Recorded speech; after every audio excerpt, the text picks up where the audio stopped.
Hello, welcome to a very special Gamescom episode of Swapping Joysticks. I'm your host, Ben Ostwick, and joining me as always is... Me, Ed Knight. Ed Nightingale from Eurogamer. Now, we're going to be talking a lot. You might have seen this. If you're listening to this as the audio version, you'll see that there is a lot that we're going to be talking about. It's a very, very long podcast. However, we're also going to be talking about our experience at Gamescom. So if you are, even if you're on YouTube, if you're on wherever you get your podcasts from, check out the description because you can skip forward to the bits that might interest you. If you're like, you know what, I only want to know about, for example, Monster Hunter Wilds, there's a timestamp there where you can go and skip forward to finding it. But please listen to all of it. Please do, because we're going to be talking about Metaphor ReFantazio, Broken Sword Reforged, Life is Strange. Is it Double Exposure? Yep. Okay, Double Exposure.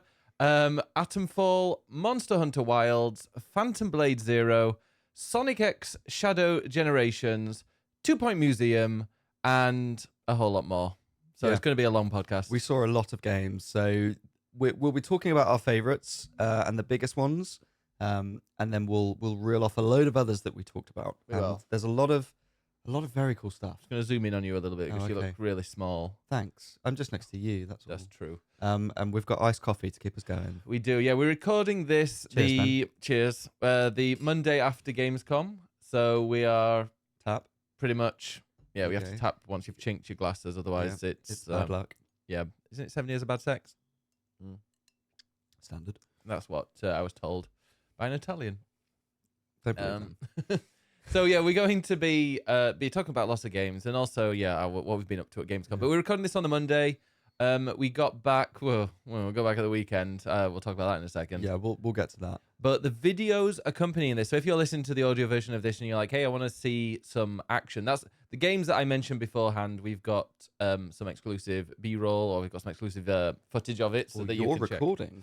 Or my recording of it. Yeah, you can see me playing a game terribly. Then As on genuinely.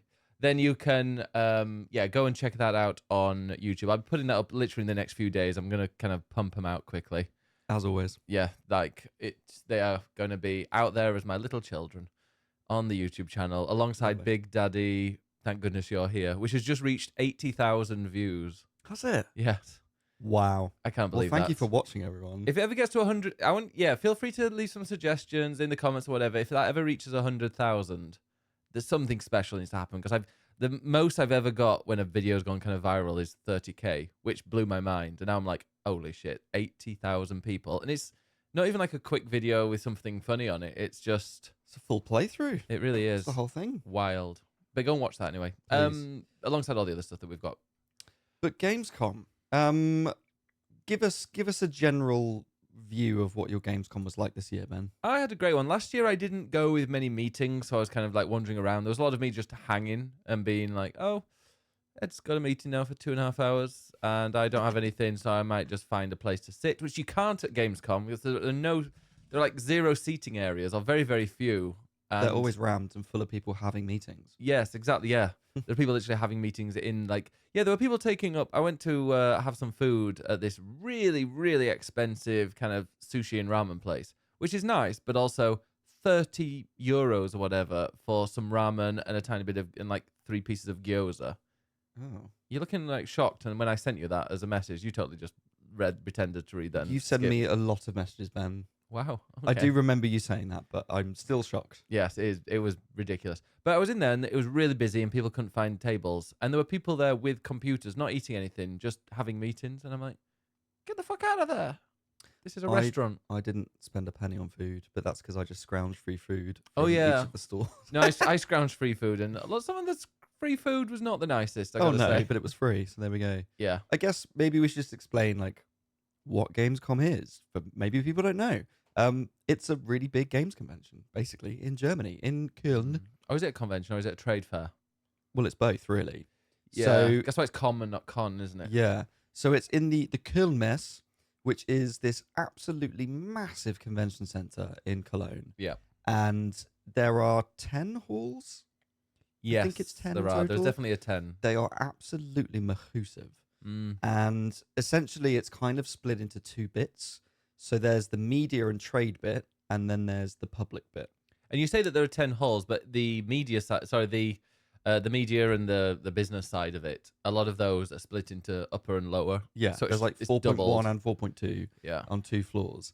So as trade and media, we get to go in that side, and essentially you beforehand have all your appointments booked, and there are all these little booths, and you go up to the desk and say, "Hi, I've got an appointment with Sega to play X," and they yes, come on in, and then you go into a little room and you get to play it. Sometimes it's like half an hour, sometimes it's an hour. You might get to meet some devs and chat with them as well. In the public bit, it is like your usual games convention, but with these huge stands. You're queuing for The public maybe side, even an hour to get to play something at for about least. 10 minutes. The It's public- like a theme park. the public side is a lot prettier. It's like got the cool. There's a giant Goku. There's a big ice block for 2 Point Museum They that you had can the stand shadow behind. motorbike from Sonic Shadow 3. there was a thing from Metaphor, the giant. Yeah, so Yeah. it looks a lot prettier in that side. If you go to the the business side, if you've not been in there before, it's just like blocked off walls with the logos on the side. It's very private, but a lot of them will have like a sort of bar area so that you can go in and it's all sort of catered. So essentially, You need to know somebody to get in there. well, you do. You need to have an appointment to go in or know someone and just be like, yeah, I'm here as a guest. But then you start to learn who has the best food and then try and get back in again. Yeah. I got to say, Yuki, disappointing. Yeah, it wasn't great. I had a wrap from them. I know I was sounding so ungrateful because they gave free food, but it was a wrap, but it was like a vegetarian wrap with like a bit of salad and some white sauce that was, I think, mayonnaise. But I don't know what was in there that was like of sustenance. But it was okay. But I'm like, it filled me and it got me going, and I didn't have to spend €30 on lunch. Exactly. Yeah. The Plyon booth had some all right food. I had a nice pasta. It was like turkey creamy pasta thing. Did I go in the Plyon booth? You did. Which Where one? Was that? Square Enix was. Oh yeah, I didn't get to the bar though. Yeah, they had a good coffee guy there, and Xbox had some nice pastries. Yeah, I didn't. No, I didn't go there. So yeah. Anyway, so that's what Gamescom is. Yeah, so for food. us, It's all about It's food. all about free food. So yeah, you get loads and loads of little appointments to play tons of stuff, but it's in the media area, away from the riffraff, which smells horrible. So last year I didn't get many appointments because I had no idea what to expect. You had gone with your boss who had kind of prepared all these for you. And I'd put in my name on Twitter and stuff that, I was going to Gamescom and stuff, and a few people had reached out. So I did end up playing a few things. But this year, I don't know what happened, but like I got a lot more messages. It was really, really appreciate all of those. And I got a lot of kind of offers. In fact, at the end of it, my schedule was full. Like I couldn't fit any more in there. And that was just brilliant because I got to just, try so many things. And if you ever do get to go and just say yes to nearly everything. Oh, Because yeah. you don't know if you're going to like a game or not. And sometimes you look at it and go, "Oh, that's a cute indie game. Like, am I going to be bored in the 30 minutes I'm going to play that? Is it just going to be like, oh, this is bad?" But one thing I've noticed when you do have an indie game or something like a really, really small scale that's just made by a few people, the passion really comes through when they talk to you about the game. So I've had this a few times. I did last time with... Oh God, no, my memory's gone. But this year I had it with a couple of games where I might have just gone past it in the Steam queue or seen it and thought, oh, that looks kind of cool. That was like slightly interesting. But when there's the dev actually talking to you about how this is their passion project and they've been working on it and they just want a really cool game that people enjoy, they don't care about. I mean, obviously they do care about making money, Of course. but it's not just out there to be some kind of massive, money printer. Yeah. And it's not riddled with all sorts of stuff that tries to make it just money. It's there as a work of art. Absolutely. I think my Gamescom was maybe slightly similar to yours, just in the sense of last year was my first time. I didn't know what to expect. I was blown away by how big it was. I got lost so many times. I don't know what Ed's talking. You could really take that out of context. I'm talking about Gamescom. Okay. Whereas this year, I went into it knowing, okay, I know how big it is, how big the convention is. I know what to expect. I know my way around. I've You're got prepared. my schedule. I'm prepared, and it's all good. So I just felt a bit more confident this time, which was nice. I actually had more interviews this year than I had last year. Last year was mainly playing demos. I played some very cool demos this time, but I also had some very, very cool interviews. I got to interview Naoki Yoshi P, Yoshi P from about Final Fantasy 14. but from 16, 14 fame, and probably many others coming out. Yes. Just Mr. Final Fantasy at the moment, I would say. Mm. And so I got 40 minutes to chat with him about Nice. Dawn Trail and But you say the future of the game. But you say 40 minutes is like 20. So, well, I mean, this is it. Interviewing Japanese developers takes longer because everything has to be translated back and forth. Because unfortunately, I don't speak Japanese, and I wish I did. I imagine that'd be so much better. You get so many more questions. Oh, for sure. I mean, my Duolingo is going all right, but Are you on section 2 yet? I think I'm past that. I mean, I can walk in and say like Yoshida-san, konnichiwa, and arigatou gozaimasu at the end, and bow and be polite. Have you done negatives? No. You're not on section 2. All right, fine. So I can do that, but everything has to be translated back and forth. Also, Yoshi P loves to chat, which is amazing because you can ask him one question and he will talk for 20 minutes and every word is gold. And you're just hanging on every word, which is amazing. But it means that in 40 minutes, I think I asked 5 questions. So you don't get through a huge amount, but everything he says is really, really interesting. So when you're interviewing him, you have to be really precise and prioritize your questions carefully. And we finished Dawn Trail yesterday. We did. So we're going to talk about that on the next podcast. Yeah, but look out for that. What did Yoshi P say? Oh, I can't tell you that. You have to read it on Eurogamer. Oh, fine. We can't get an exclusive. No sneak peek. No. Well, I can say we talked about some of the criticisms of Dawn Trail. We talked about the future of the game, what might be coming next in the story. And we talked a bit about Xbox and how important that is for Japan. So we talked about that. But if you want the specifics, you can read that on Eurogamer. When's that out? This week. Oh. So I don't know exactly when, which is why I'm being coy. Mm. I also got to interview Goichi Suda and Shinji Mikami as a pair.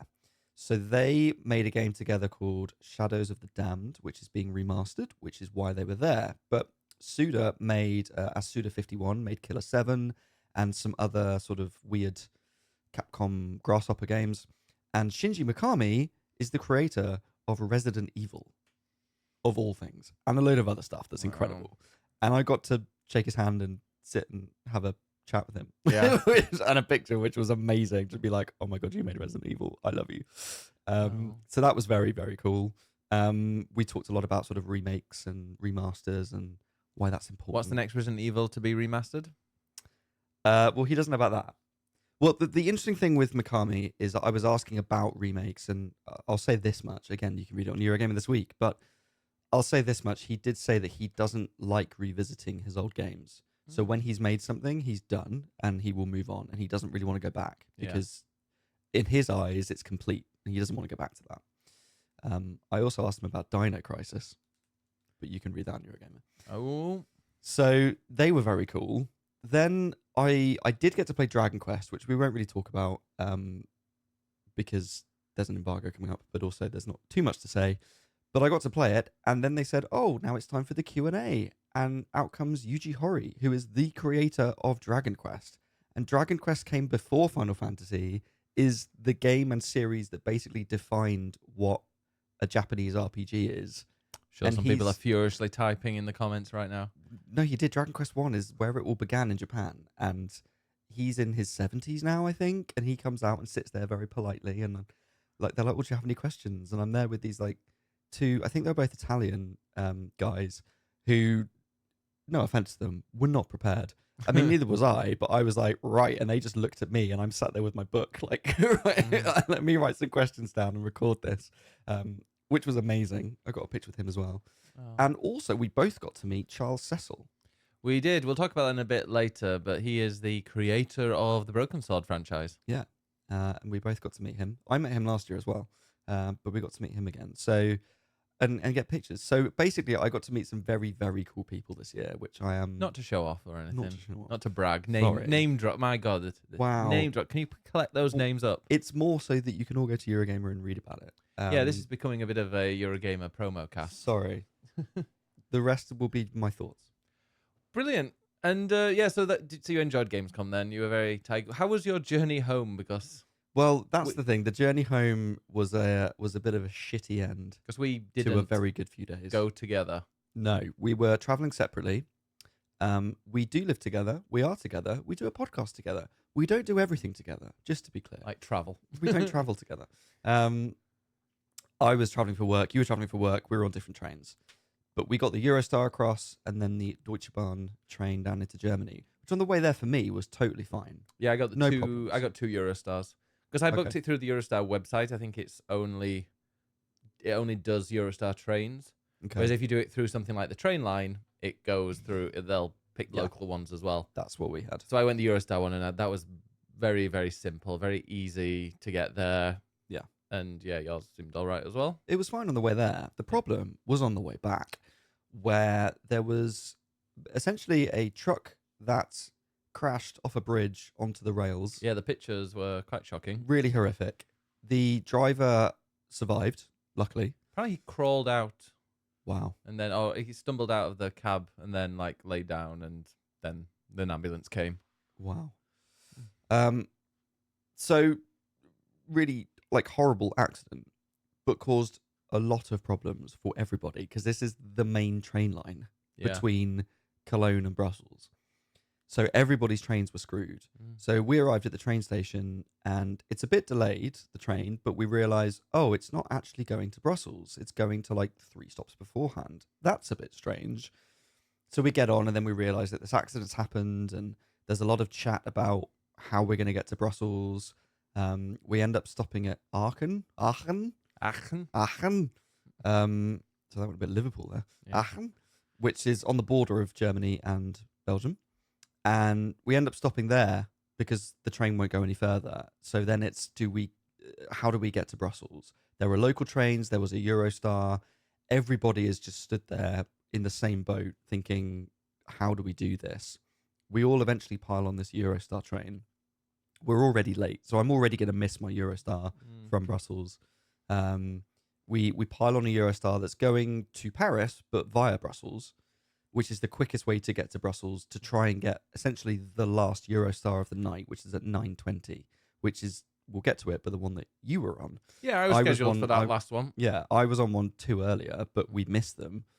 So eventually we get on this Eurostar. There are no seats. I'm stood between carriages with no aircon for about an hour and a half, basically stood in a toilet. We get to Brussels and essentially no one is there on the right train. So luckily they just switched they essentially wiped the train and just rebooked everyone on new seats. So we got a seat and it was fine, but that was then at 40 minutes delayed. So we didn't leave till gone 10 and then eventually got back. I think it was 11:40 local time we arrived. Because of the hour difference. Yeah, because of the hour difference. And the last train for me to get back home here was at 11:50. So I was running through St Pancras station to get the last train. That was then a slow train. So I didn't get back until sometime between midnight and 1 in the morning. Yeah, it was about 1 when you said that you were back. And I left Gamescom at 2 in the afternoon German time, and I got back home at 1 a.m. UK time. That's 12 hours. Yeah, because it's plus 1. 1 a.m. is 2 a.m. No, so you lose an hour when you get back. So you went, oh, wait, no. Yeah, 11 hours. Whatever it was. Whatever. I can't count. I'm relying on you. 2 p.m. Well, you said you left at 2 p.m. in German. Yeah, so that was 1 p.m. UK time. And you got back 1 a.m. UK time. So that's 12 hours. Oh, yeah, that's true. I think that's maths. 12 hours you were traveling. Yeah, it was a long time. Whereas for me, it was really relaxing. Well, you warned me, so I ended up missing a few things that I wanted to. I'm sorry. I wanted to have a nice cup of tea with Mr. Beardstone, and the Sega booth wanted me for a little Vox Pop thing. And yeah, you were telling me all about this. And then I think you sent me the picture of the truck. It's like a big big petrol tanker. I saw it on Twitter and shared it with you. I was like, so this is why we're all delayed. And I was like, oh, it's definitely not going to be reopened in the next 20 minutes or so. So I jumped on a train to the central station in Cologne, because yours went from like a really random station miles away from the center. And that's what also happened last time. And I was worried again that it was going to do the same thing this time. But I think it's just because of you've got that weird. You booked it through Trainline, which is very weird, and they pick all the random stations. Whereas because mine's Eurostar, it's like, no, it's from the main station to all these other things. So the train from Cologne, very boring this, but the train from Cologne to Brussels is every 2 hours. And I think if you include the ice trains or the local ones, That's what we they call go all the time. Yeah. So yeah, get the Eurostar in next time if you do get a train. Although I think we're going to fly. Yes.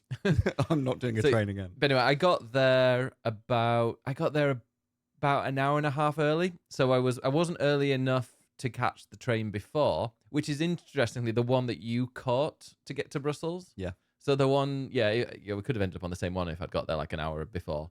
But still, yeah, I was about an hour and a half early. And I went to the front desk and I was like, oh, I know that there's a delay. Is there a way of me getting on like a different train, like a local train to get to Brussels earlier? And the lady was like, oh, there's no delay. You're fine. It's just a platform change. And I was like, sure, yeah. And I was like, oh, that's a big relief. Thank you. Literally stepped outside the ticket office and reloaded it. And it was like, oh, it's delayed a minimum of 1 hour. I'm like, but I've got a 45-minute connection at Brussels for the last train, the last Eurostar train. So I queued up again because honestly, the Cologne ticket office, just infuriating. And obviously when there's a queue of maybe like 5 people, but 2 of those people in front of you have to talk for about 10 minutes. Oh, and they both talk at the same time for 10 minutes. So the queue just builds up and builds up and builds up. Yeah. So eventually I got back to her and she's like, oh, hello again. And I'm like, yeah, you lied. So I showed her the thing and I was like, it says an hour. And then she's like, oh, yeah. And I said, I've got like 45 minutes to transfer to the final Eurostar trip home. And she was like, don't worry, Eurostar will give you a hotel. They'll give you a voucher for a hotel so you can stay overnight. And I'm like, sorry, what? I'm sleeping in Brussels tonight. And I was like, so there's nothing I can do? I'm stuck. I'm not going home tonight. She's like, yeah, sorry. Yep, sorry. Have fun. Yeah, exactly. And she's like, oh, so yeah, there's like a minimum of 1 hour delay. And I'm like, oh, great. And to be honest, I was fine. I it was think you had a better journey than me. It was very calm. We got the train. Obviously, it was a little bit late. And then by the time it got to Brussels, it was actually 2 hours late. Although the way they said, the way they said, like, it is now, we are now approaching Brussels with a delay of 120 minutes. Like, just 2 hours. And then when we got there, there was a person standing at the Eurostar desk because that was all closed because it was like midnight or whatever. Yeah. And he had some sheets and it was like, luckily there were a few other people, PR people that I know that you introduced me to. So I was able to chat with them a little bit. And yeah, we're all in the same boat. And we're like, you know what? This happens. I've had it before in Denmark coming back home, which was great. Going there would be awful, but coming back, yeah, I mean, like a delay of this going somewhere is the worst. Coming back home, no problem at all. So yeah, they just gave me a room, a piece of paper, and it was like, oh, it's at the Novotel, half a mile away or half a kilometre away. So went there. Also, the Brussels train station is not in a nice area of Brussels at all. I felt unsafe walking there, and it was only like 500 meters. It was, grim. There were people just like making comments and stuff. And I was walking with a woman who works in PR, and I was, in my head, I'm like, I'm glad she didn't walk there alone because it was, not a nice area. But the hotel was fine. Then the next morning, I woke up and literally I got to the Eurostar desk and I was like, oh, yeah, I was meant to be on a train last night. Can I get on one today? And she's like, yeah, there's one closing in 1 minute. Get through. So I literally went through. There was no queue. And from me arriving at the desk to getting on the train or to getting on the platform was literally like 20 minutes. I've never gone through Eurostar anywhere close to that fast, but it was great. Yeah, don't go there really early. Go there the last minute because no one else is queuing. Exactly. You can whiz through it. But this is the thing. I think you had a better journey then because you just sat on a train and then you were like, you know what, I'm going to stay overnight. That's fine. Whereas we were worrying, like, how do we get there? Yeah. 1 minute it was, we're going to put on a coach for you from Aachen to Brussels, which takes like 2 hours on a coach. And I was like, I do not want that. Then it's like, no, you get local trains, but then which train do you get? What's your route? All of us were stood on the platform, not knowing where we're going. There was a really lovely Belgian lady, so thank you to her. If she's listening, who spoke like 5 different languages and was helping everybody on the platform because she herself was trying to get to Brussels.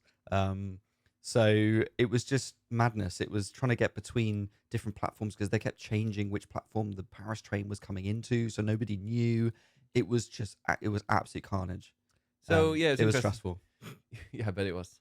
Yeah, so as mine wasn't stressful, I did end up going back a little bit later than you. The journey took a little bit longer, but yeah, it was calm because I was like, you know what? I know I'm not going to get the train. They're going to provide a hotel. There was a lovely driver came down and asked. They must get it all the time. Exactly. They're just like, yeah, have a hotel Yeah. room, off you go. Like super calm, super chilled. Yeah, and the only negative was coming back home to where we live, and me in my shorts and my t-shirt and suitcase, and it bucketing down in rain in like 14 degrees cold. So that was the worst bit. But yeah, I got home and just I'm glad it's cooler. had a very good sleep that night. I'll tell you that. Yes, absolutely. So that was the trip. That was Gamescom, and yeah, I don't. Oh, and also I was at opening night live.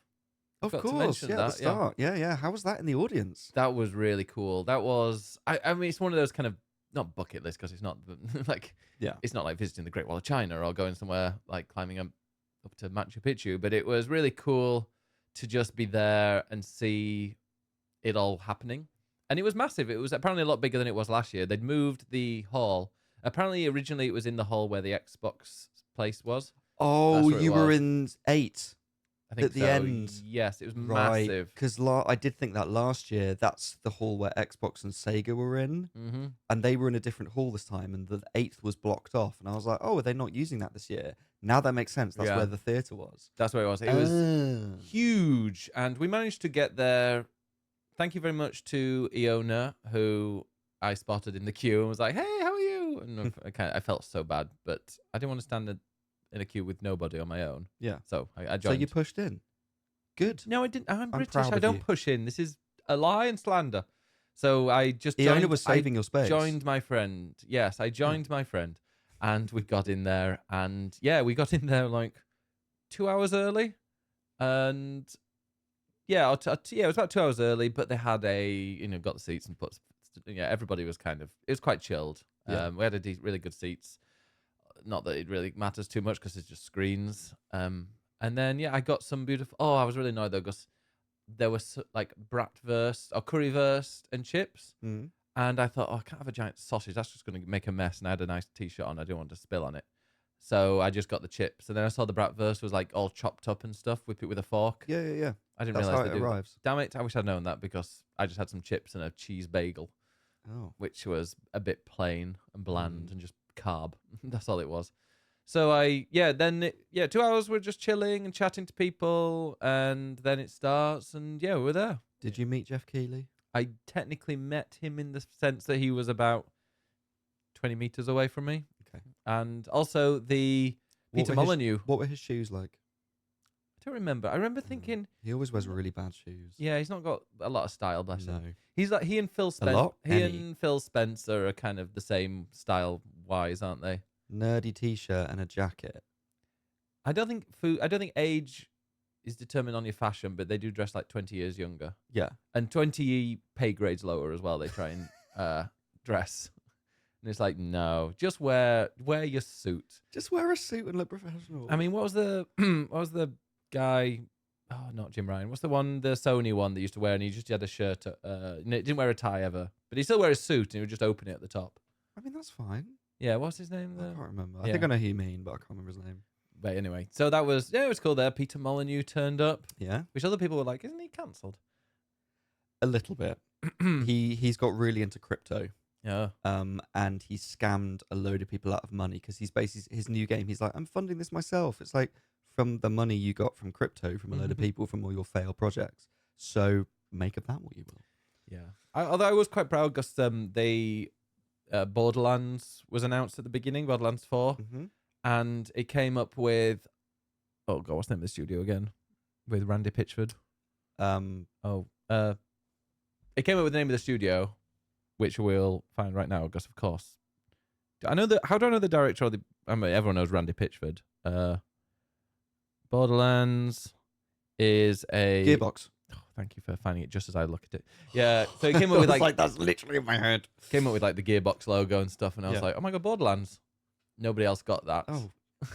Apparently around me, nobody knew what that was, and they were like, and after a little bit, it was turning. Someone was like, I think it might be a Gearbox. I think it might be, and it turned it was. And I was fucking told you that. what was sitting next to you all the time, like, oh, I know every single developer studio name. I don't. Yeah. So that was it was cool to be there. There weren't any massive things. I don't know if I'd go next year.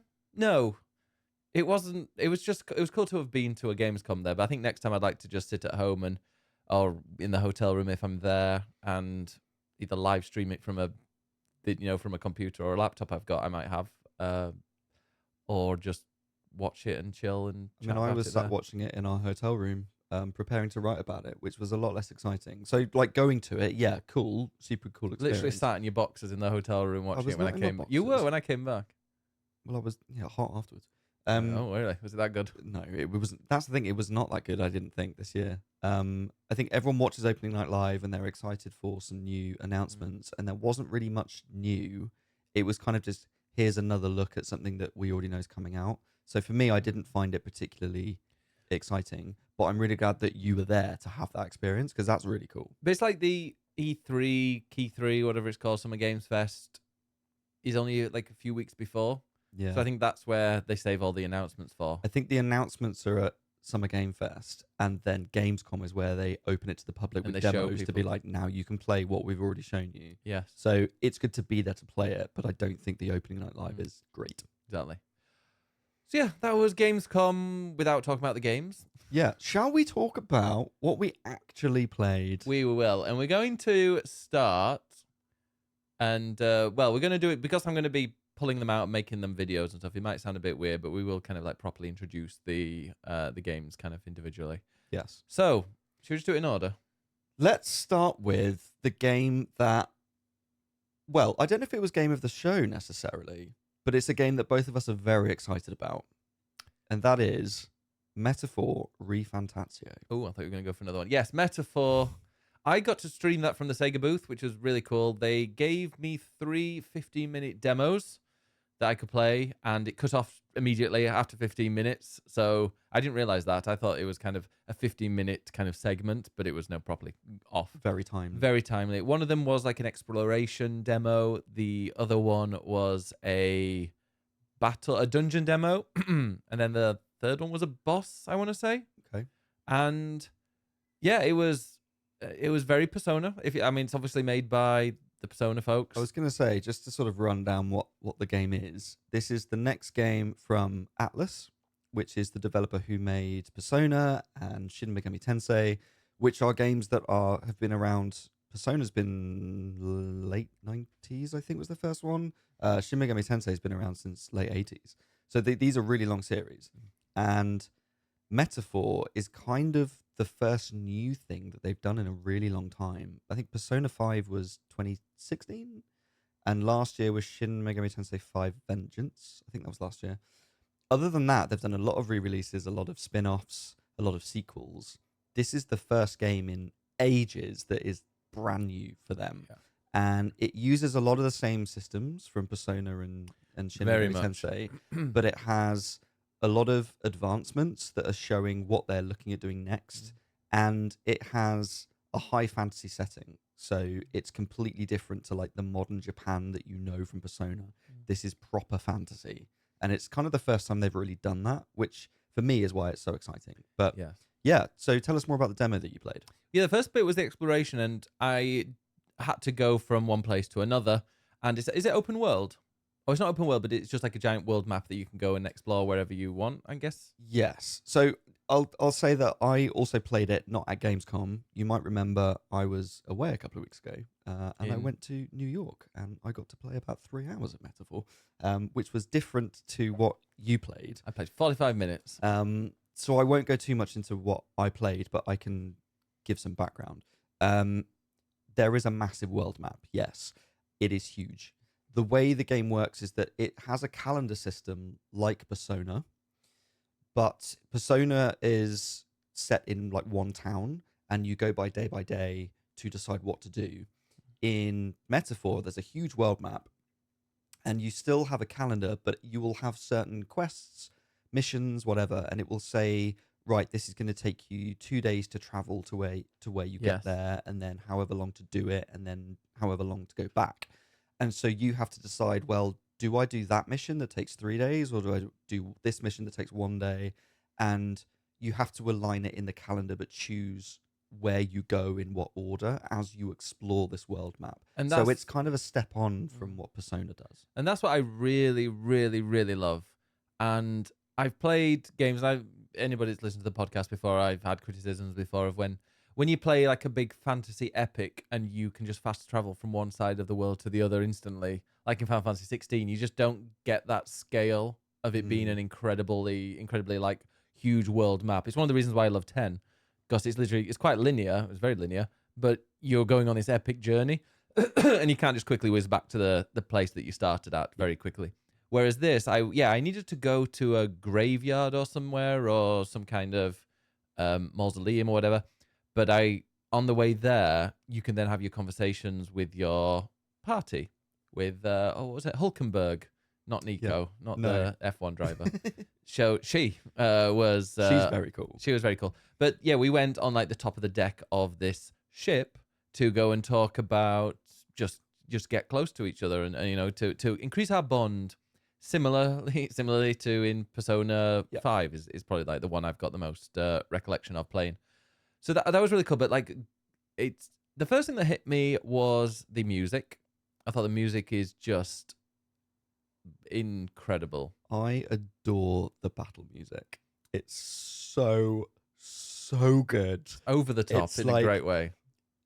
It's got this like chanting and it's like kind of like chanting stuff that like builds and builds and builds, and then it just soars into this like orchestral all this choral music, and it's just it's so, for me, like that battle music kind of epitomizes the vibe of the game, that it's just grand and operatic and extravagant and this big epic fantasy saga in a way that Persona is kind of set in the real world, but with interesting fantasy parallels, and it's all very cool and funky. Whereas this is just over the top fantasy, like huge. It's amazing. It was. That chanting did remind me of the Eurovision Norway entry. Yeah, I see that. Yeah. Sorry for ruining it now. And yeah, but then when you go out to because obviously you can go and explore the ship as you're traveling. And I went outside. Is it a ship? Well, I went outside. I was like, oh, this ship. And I'm sure if you're watching this on YouTube, it's probably already shown it by now or about to go outside. It showed like giant legs. It walks. It's a ship. A walker. It's a walker. Is it a ship with legs or what? I didn't pay too much attention. It literally has legs. Oh, I know. So I saw that. It's called a runner. Okay. It's called a runner, is what it is. I'm pretty sure so what's cool about the game as well is that there are multiple artists that have designed different elements of the game. Okay. And I'm pretty sure the runners were designed by the same guy that did Evangelion, which is super famous anime, whose name has escaped me. But I'm pretty sure he designed the runners in this. Okay. So that's why they have that sort of techie, mechanical kind of vibe, but then other bits of the game are really fantasy, and then other bits are sort of almost sci-fi, but not. Like, it's this really unique mismatch of different styles that somehow works. I do wonder if this is going to be the start of a new series. Oh, 100% it will be. I mean, the fact it's called Metaphor ReFantazio, is it going to be Metaphor blah blah blah in future? Yeah, maybe. Metaphor is the new name of them. Yes. It's going to be my handheld game the second that comes out. It's going to be my game I play when we were in Japan and we're traveling places and I'm waiting for you to have a shit. I will be playing on the Steam Deck. It better run on the Steam Deck, I'll tell that now. So it better run well on there. I'm sure it does, because Persona 5 is incredible and they seem to be very good at making games that are verified. I will say, on a technical level, I don't think it necessarily looks the best. No, it was a bit it's quite basic in some areas, but artistically it's incredible. It's this, like I said, it's this huge mix of styles, and I don't know how many there were in what you played, but the bit I played was from the very beginning of the game, and there are a lot of anime cutscenes that sort of jump in at lots of points, but it really gives that feel that you are playing this epic anime film, and it feels very cinematic. And there's a super cool bit where the main guy like finds his powers, which we'll talk about in a minute. He finds his powers, which is very similar to Persona, where he rips the mask off. There's a very similar kind of thing, but my jaw hit the floor. I was like, this is just so fucking cool. Like, if you love anime, like, you have to play this game, basically. Yeah, it's phenomenal. And we'll talk about maybe the battles a bit, because tell me about the battles. I love that when you're fighting some kind of small, like, minor enemy, you don't need to go into the full kind of turn-based battle sequence. Yes. It's very much like you can just go and whack it and kill it quickly. That is essentially like an extension of Persona. Mhm. So in Persona, you can run up to things and hit them to initiate battle, and you do an extra attack. Yeah. In this, it's essentially you can keep hitting them to just kill them easily. Yeah. It's only for low-level enemies, Yeah. but it keeps the pace up, and it means that grinding, you can just run around and kill everything really easily. Yeah. Or you can then hit a button to go into the turn-based battles, which is Yeah. a bit more traditional. And you can still do that. You can still, even the ones, because it's similar to Persona in that you can detect the threat level. So it's kind of easy, medium, and hard or whatever. And I think I don't know if it's the medium and the hard ones or just the hard ones. I can't remember. But you can hit it a few times to stun it and then go into a battle, which is similar to the ambush, I guess, in Persona 5. But that was cool. Now tell me more about it, because I would say 15 minutes, you can't really understand a whole battle sequence, especially when it's thrown you in quite far into the game with all these new extras, and you're like, I don't know what all of this is necessarily. Yeah. What is the difference? Because there's some that you have what I will call personas, those moves, and then Okay. there's some kind of fusions or something. Okay. So tell me about... Let me explain. Yes. So when you go into the turn-based battles, it looks very stylish in similar to Persona, where you've got different buttons for your different options, and it's all sort of shooting out of your character. Like the menu system is incredible, as you would expect from Atlas. Now, you've got your basic attack, which is just hitting with a weapon. You then have what are called archetypes, and archetypes are essentially personas. Yes. Whereas in Persona, it's like the enemies that you fight, you can capture them and sort of evolve them. Which is different, isn't it? Yeah, which is different. In Metaphor, you have archetypes which are based on the inner heroism of the characters. So, as I sort of hinted at a minute ago, when the main character finds his inner hero, it emerges as an archetype. Now, the archetypes are essentially classes that you would get in any fantasy game. You've got your healer, your warrior, your rogue, whatever else. And the way that you get more of those is through your relationships with the characters. So when you're on your runner and you're chatting to your teammates and you become closer to them, you then unlock new archetypes.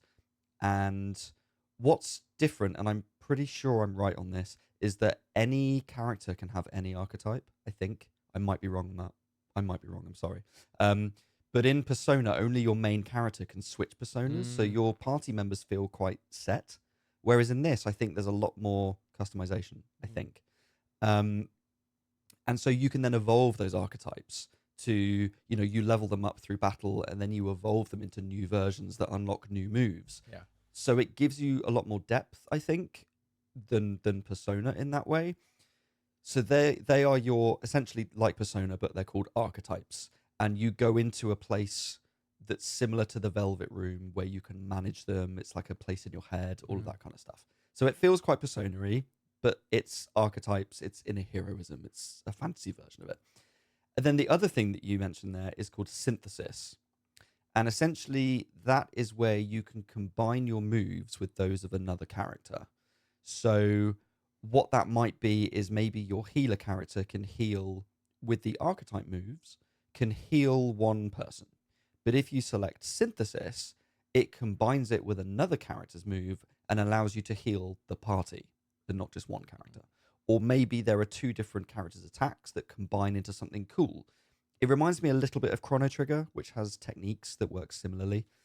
But what that means is that depending on the party members you have, the archetypes that you have set, you're going to have different synthesis moves. So between all of that, synthesis is something that isn't really in Persona either. So that's something new that, again, adds depth to the makeup of your party and how you customize it. So there are little elements between that and the action stuff that you mentioned. The battle system feels like a bit of a step on from what Persona is. It's similar. It feels quite familiar. You'll jump straight into it and know what you're doing, but there are new elements to it that I think make it feel different enough from what we've had before. Cool. And yeah, so I played a bit of the dungeons. I went in a little. I didn't get to see that much of it. Just to say as well, all the dungeons are handcrafted. Okay. So there's no like random dungeon like you get in Persona where it's just randomly generated all the different floors and all of that. There's none of that. There are loads of dungeons, but they're all individual. Brilliant. Excellent. Well, that is coming out. Well, do you have anything else to say about that? I fucking loved it. Yeah. It is all. I didn't play it at Gamescom, so for me, it's not my game of the show, but it is the game I am most looking forward to playing this year. It's out in October, Yes. and it's just for me, it is. It has the core of Persona, but it's different enough that it still feels like its own thing, which I'm really excited about. Brilliant. Yeah, so I mean, if you're watching this on YouTube, you'll probably see there's a lot more left, and I'll just leave on my my stream of where I played it. But yeah, that's Metaphor, and I'm very much looking forward to that coming out. Very, very much. All right, let's talk about Broken Sword Reforged. Yes. So Broken Sword Reforged is the remastered and slightly updated version of... Very updated. Well, I mean, slightly updated in they've changed a few things rather than just giving it a fresh lick of graphics. Yeah. Or a fresh lick of paint. So tell me about Broken Sword, because you play... Or did you talk about it last year as well? I might have done. So I had a session at last year's Gamescom about Broken Sword, which was about this remastered version. It was also to chat about the new one. There's a Broken Sword 6 on the way, which wasn't shown this year. So we don't know any more about that yet. Broken Sword is from the 90s, the first one? 1996. There we go. Because, yeah, I worked out I was 8 years old. Nice. Yeah. And it's essentially a sort of point-and-click narrative puzzle game. They were super popular on PC. I've actually not played... I've played a very small amount of Broken Sword 1 on my phone, but I didn't really get very far in it. Mainly because it is quite old school in its design, and the puzzles are very tricky. It's if you're not clicking on the right thing in the right order, you're not going to solve the puzzle.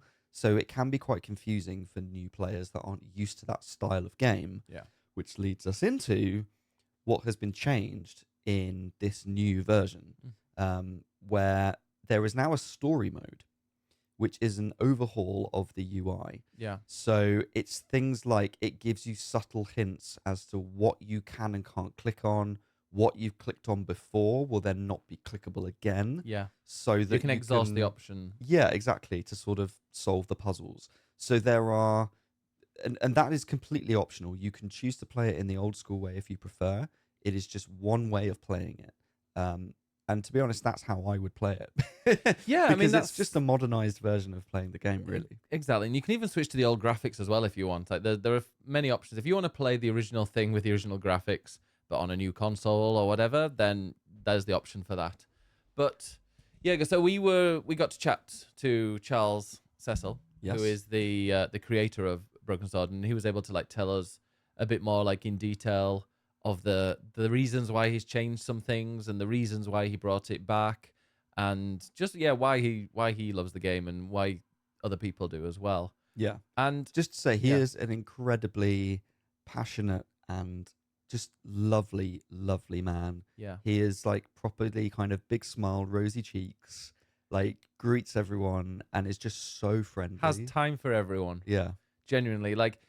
When I came in, he didn't ask me, he didn't care how senior whatever I was doing, for whether I was a podcaster or streamer or whatever like that, or I was working for IGN. He's he gave I feel like he gave full attention to whoever he's talking to. He's just such...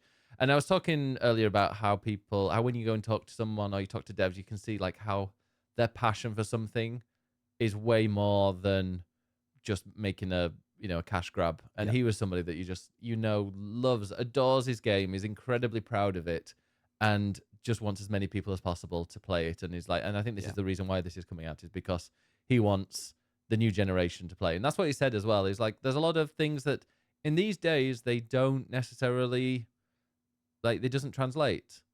And there's some really obscure stuff in point and click games. He brought up Monkey Island. How at one point you need a monkey wrench. Did you tell you that as well? No. So you need a monkey wrench, and apparently in it you put a banana in your pocket, and when you take it out, it's a monkey wrench because it's the banana and the monkey. And he's like, well, firstly in the UK they don't even call it a monkey wrench. So it's there's all these obscure things, and there are 8 different verbs that you can use or whatever in quite a lot of old school point and clicks. Whereas he wanted something that was a little bit easier, but not quite as obscure. Yeah. And bringing this back as well, he was able to have like a story mode just to make it a little bit easier and a bit, so people don't just get stuck for hours and hours. Because I think he didn't mention this, but I feel back in the old days, back in the 90s, back retro, though there weren't that many games that you had to play. And because a game was £40, £45, for the absolute top one, people kind of stuck with them and went through them. And yeah, they found guides. They called the Nintendo hotline and stuff. But yeah, you've played a game till you finished it, and it might take you a few weeks. But I feel like a lot of people weren't playing. They didn't have like 7 games on the go or options. They didn't have a Steam library of people thousands. had more perseverance back in the day. Less choice. I think people had less choice. Now you've got Game Pass, you've got Ubisoft Plus, you've got PlayStation Plus. You can play 1,000 Steam sales with games at 50p. It's very easy to just go, you know what? I'm stuck on that. I've no idea what it is. I'm just gonna move on and play something else because this is a bit obscure. Whereas you want to back in my day, when you used to kind of persevere, eventually it feels rewarding. Yeah. When you spend a long time on something and complete it. But I don't know. That's just my thoughts. That's fair. So there are some very obvious changes in this. Firstly, being the visuals, which are now sort of 4K widescreen, a lot sharper. I think it will be how people thought it was back in the day, and then you see the difference, and you're like, oh, this has changed quite a bit. Yeah. So that's sort of very obvious. When I chatted to him last year, we talked a little bit about AI and how AI had been used to basically upscale the graphics, but not completely, because there are certain things that an AI can't do. Yeah. And so the AI is used to just like sharpen it overall, and then an artist goes back in and completely retouches it to make it what it should be. And in the process of that, they're able to add in new expressions. So the animations are smoother, and then there'll be an extra expression where it looks to the camera or something. And so it feels like it's more alive than it ever was in the older versions. So there are things like that where you just look side by side. It's very obvious what has been changed visually. Yeah.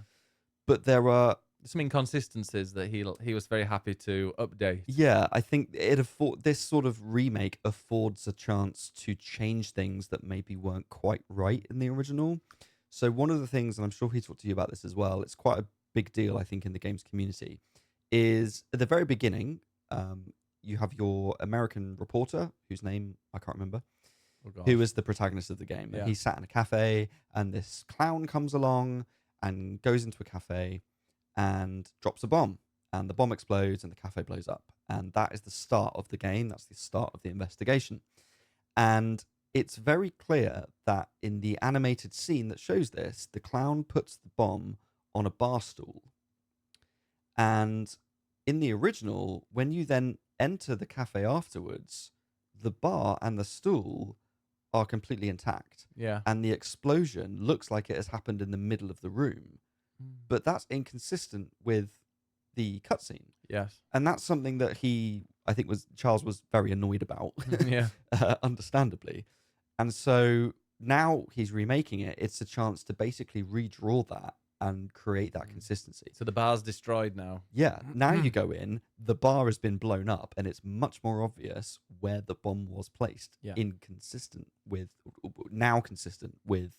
the cutscene. And there was another one a bit later where he goes into an alleyway and he's looking to see if the clown has climbed a drain pipe, and it's very clear that there's no top to the drain pipe. It just stops. So he's like, it's very obvious that the clown didn't go up there because the drain pipe doesn't connect to anything. Right. And in this one, it goes all the way up. Yeah. But then obviously he tried to climb it and it breaks a bit, so it didn't go up there. And there are a few other things, like later on, did he show you the save file later where they're in I don't know if it's like a collection room? No. Oh, there's like a room with lots of artifacts, and there was a Sphinx type character or a Sphinx type thing. Oh, yes, and I've seen this. Before, it was like a weird low-res photo of one, and he's like, it just didn't look right, and the art style was completely different. It was like a photo. And then this time you see, it's actually a drawn Sphinx in there. And also there was some detail on a tapestry they wanted updating, and he actually brought the artist back who did the original art on this tapestry, and like brought the original artist back to make it, a lot more detailed and to make it a lot nicer, which he'd always wanted to do. So there were lots of things. It feels like this is like the ultimate version of it. It's not just a fresh lick of paint that's been kind of sharpened and made everything like that, but it's the game. You'll play that game and be like, oh, that's like maybe how you even imagined it if you played it as a kid. Yeah. But that is like the ultimate way to play it. And it's out soon, isn't it? Yeah, it's like, I can't remember exactly. I'm sure it's this year. Yeah. Yeah, like I've not played Broken Sword, so I look at this and say, right, I absolutely want to play this. I think there are a few moments of representation as well that have been updated. So there is one moment where the female character is tied up, and you can choose as the protagonist to kiss her while she's tied up, and she then replies something like, "Oh, you've taken advantage of me," and that's something that's now been changed, that you can't do that, because that is very 90s and is not something that we want to promote in this day and age. So things like that have been removed. And there was one bit about, I think there was a Syrian in there who is like a carpet seller, and they did a focus group and spoke to like the Syrian people and the Syrian people as a whole. No, I had some people from Syria who they asked, and they said, "Oh no, we appreciate that. There's a Syrian in there. That is fine. It's great to have that representation." But he said that he still wasn't comfortable of having them as a carpet seller. Yeah. So change that in this one, and this game is very much a Charles Cecil's like what he wants it to be. Yeah. Which is it is Broken Sword for 2024. Yeah. Very much that. And it's had a lot of love put into it, into the remake. Yeah. The Reforged. But yeah, it's out September the 19th. Oh, so very soon. In like 2 weeks. Yeah. Brilliant. Nice. 3 weeks, sorry. Should we show everyone the book? Go on then. Where is it? Oh, it's in there. Shall I pause? Let's pause. Right, we're back. And for those listening on the audio version, Ed has a book that says The Art of Broken Sword. Yeah. So this is Charles basically, well, he gave one, you had your brother. Yeah, so what I did, so when I went and spoke to him, I had a really lovely chat, and I'd mentioned just before, so I've got a brother who turns 50 this year. Apologies if I probably will, because I'll send this video, so. And he has like grown up with video games. He is somebody that used to come around to my house and beat bosses in Tekken for me, unlocking characters, which I recently played a bit of Tekken on the PlayStation Classics, and yeah, it's still really, really difficult. I still don't know how he did it, but we went here. So I went and mentioned to him that I was going to see Charles Cecil, and left it at that. Then went and had the great chat, nice 30 minutes, wonderful conversation with him, and came out and had a message from a brother being like, "Holy shit, what that like." He is incredible. He is an absolutely amazing man. I love Broken Sword. I played every single game. I've pre-ordered the Ultimate Edition of the new one. Really, really excited. And then I was like, oh, damn, I should have got a photo. And said, oh, get a photo. And yeah, I was like, damn. But you had your meeting the following day, and I was like, okay, when you finish, that's the time that I'm actually free at that time. So I'm going to come in and I'm going to, greet and you can introduce him. By all means, come and join. I can go and let him know and get a photo. So I went in there and then told Charles how like much of a fan my brother was, and he was like, "Oh, lovely, lovely." And then like we took a photo, and he's like, "I've got something for him after this photo." I'm like, okay. And yeah, after the photo, he pulled out the Art of Broken Sword, wrote a lovely message in there, and was like, "Yeah, give that to your brother next time you see it." And just a lovely, lovely man. And then he gave us one as well. He did as well. I'm just looking through it. It's really, really lovely. Like you've got here some art from, the original version of the game. Mm-hmm. So you can see the sketches, and you can see how they created it into the sort of pixel, I guess, versions. Yeah. But then you go ahead. I was about to say, is it updated with the and remix? then you go ahead, and it shows you the art for the new version, and you can see just like how much more detailed it is, how sharp it is. All the new character designs are in there. It's a really, really lovely book. So that's going to look lovely on the old Kallax. Also, as well, I just forgot to say. Oh, it's got Broken Sword 2 in there. Ooh, I need to go and play all of them. It's got all. Oh, it's got literally all of them. It's all 5. The books, right up to 5. Oh, and all the 6 now. Yeah. I really need to go and play. It's a really lovely book. So go get it if you want one. And what was I going to say? Yeah, when I was speaking to him, he was also, I forgot to mention that he brought up that there were some dialogue lines that were either bugged or had issues with when in the original, so they were never actually like said. And he was able to kind of fix all of those. So there are new voice lines in Nice. Reforged that weren't in the original, but that were intended to be in the original. So genuinely, if you like, I mean, we haven't really spoken about the actual game itself. It is a point and click adventure game. I mean, for me, I haven't played it, but And this is why this is perfect for me. I played as much as I could in my youth with a very limited brain and limited internet, so to help me. So I don't know. I love, that's my kind of game. I remember going up and down a street at one point and being like, I'm totally lost. I've no idea what I'm meant to be doing now. So the new story mode might help. But like I said, you can play the original classic, even with old graphics if you want to. And actually, you might want to do that because you can then see very easily the differences. You can switch between a click of a button. And he showed me the one where in the cafe, you can see the bomb in the middle, and then you press the button to change it to the new graphics, and it's destroyed the bar. Yeah. And obviously with the drain pipe. So, yeah, and the one with all the with like the rug and the tapestry and the Sphinx. So just go and enjoy that game when it comes out, because it's a real kind of project of love from Charles, and it'll make you really hyped to play even more of them, because who doesn't love a point and click adventure? There you go. There's still a time for them. All right, what's next?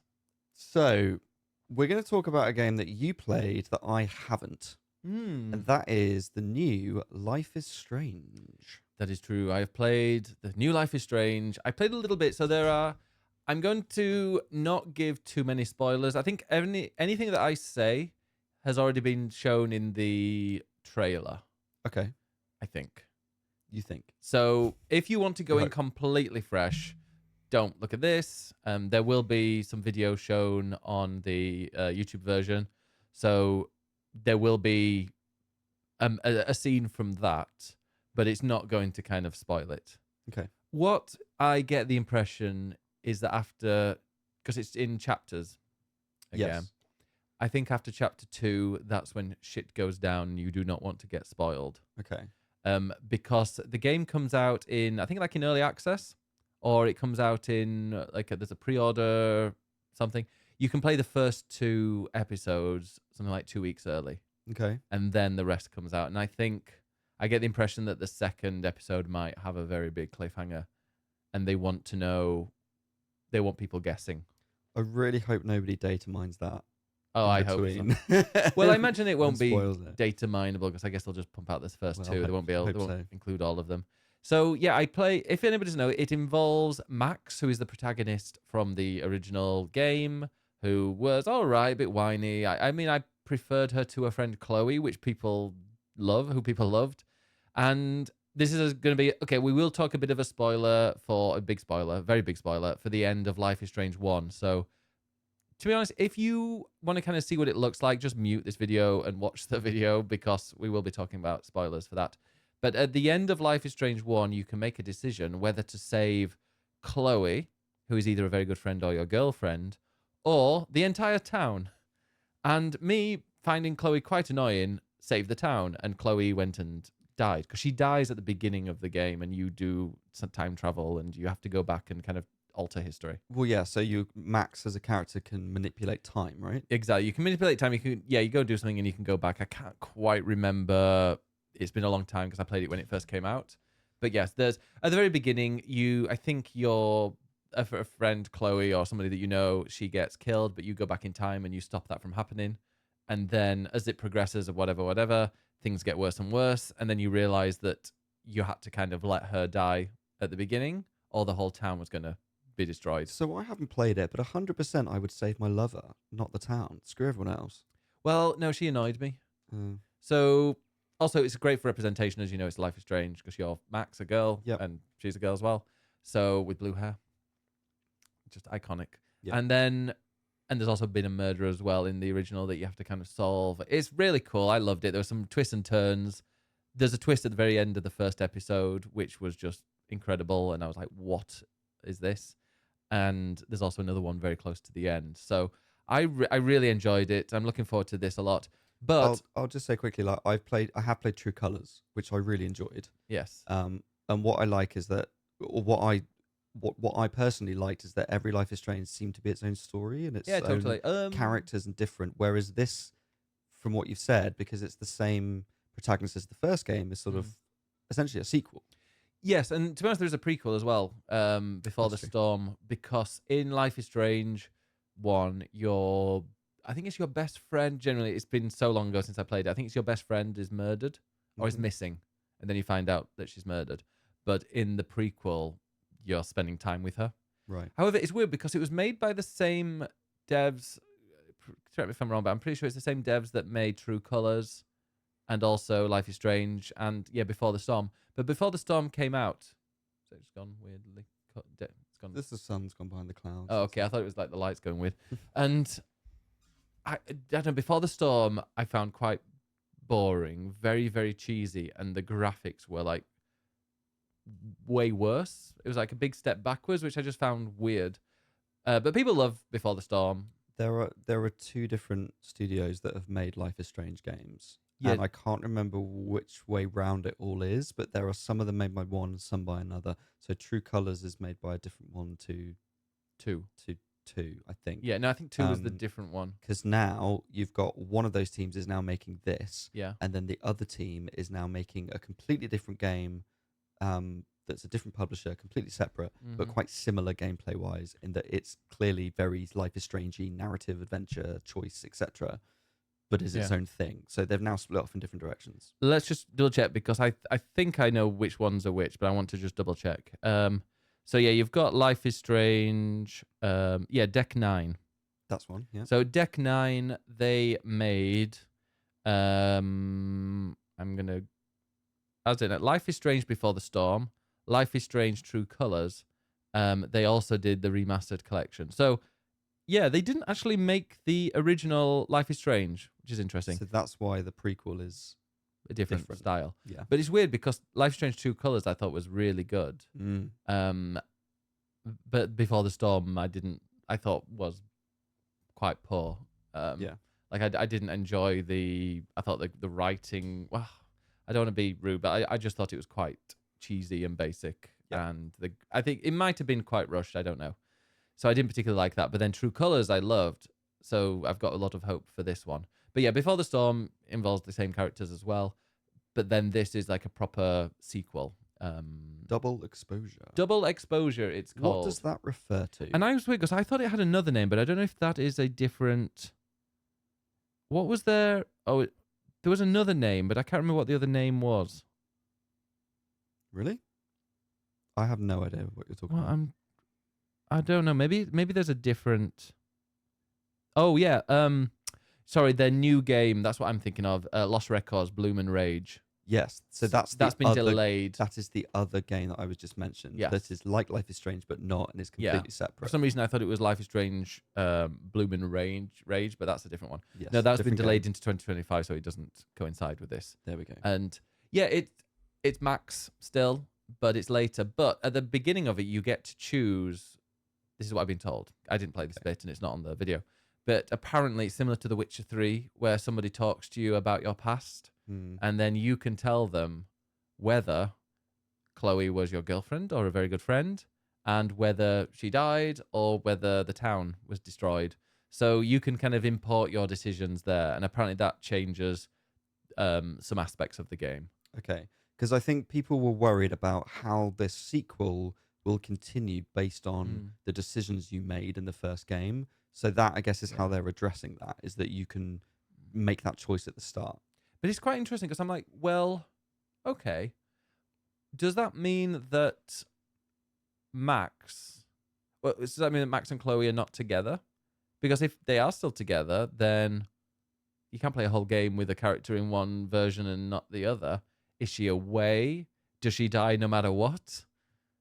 I mean, that's some what I think interesting- people are concerned about, is that choice at the end of the first game is so big and so monumental. How do you make a sequel? How do you make a sequel that makes that choice significant Yeah. without giving you basically two different stories? Yeah, in imagine one? if you picked her, and then the start of this, they're like, oh yeah, but she died anyway later. Oh, you split up and she went off to France.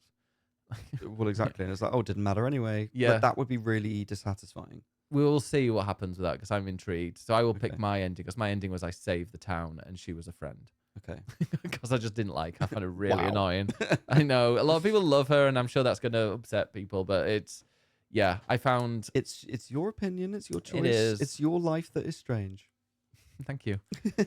And so going into Double Exposure, the premise of it is that there are two timelines, kind of similar to the original actually, because there's one where Chloe died and one where Chloe didn't at the beginning.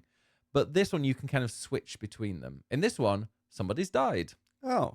And there are two timelines that you can go between where this person is dead and where they aren't dead, but the killer is still on the loose. So I believe the story will pretty much center about trying to find the killer by going on the different timelines. So is that what double exposure means? I think so. Oh. Or are you exposing yourself in one of those to... Or maybe they just... Yeah, flasher. Maybe it's a flasher. Yeah, probably. So you go, and in this case, you find these kind of little rifts in time, and your power is that you go into it, and then you open it, and you go through into the other universe. Yeah. And if you're watching the video version of this, you'll see me doing a mission that is completely...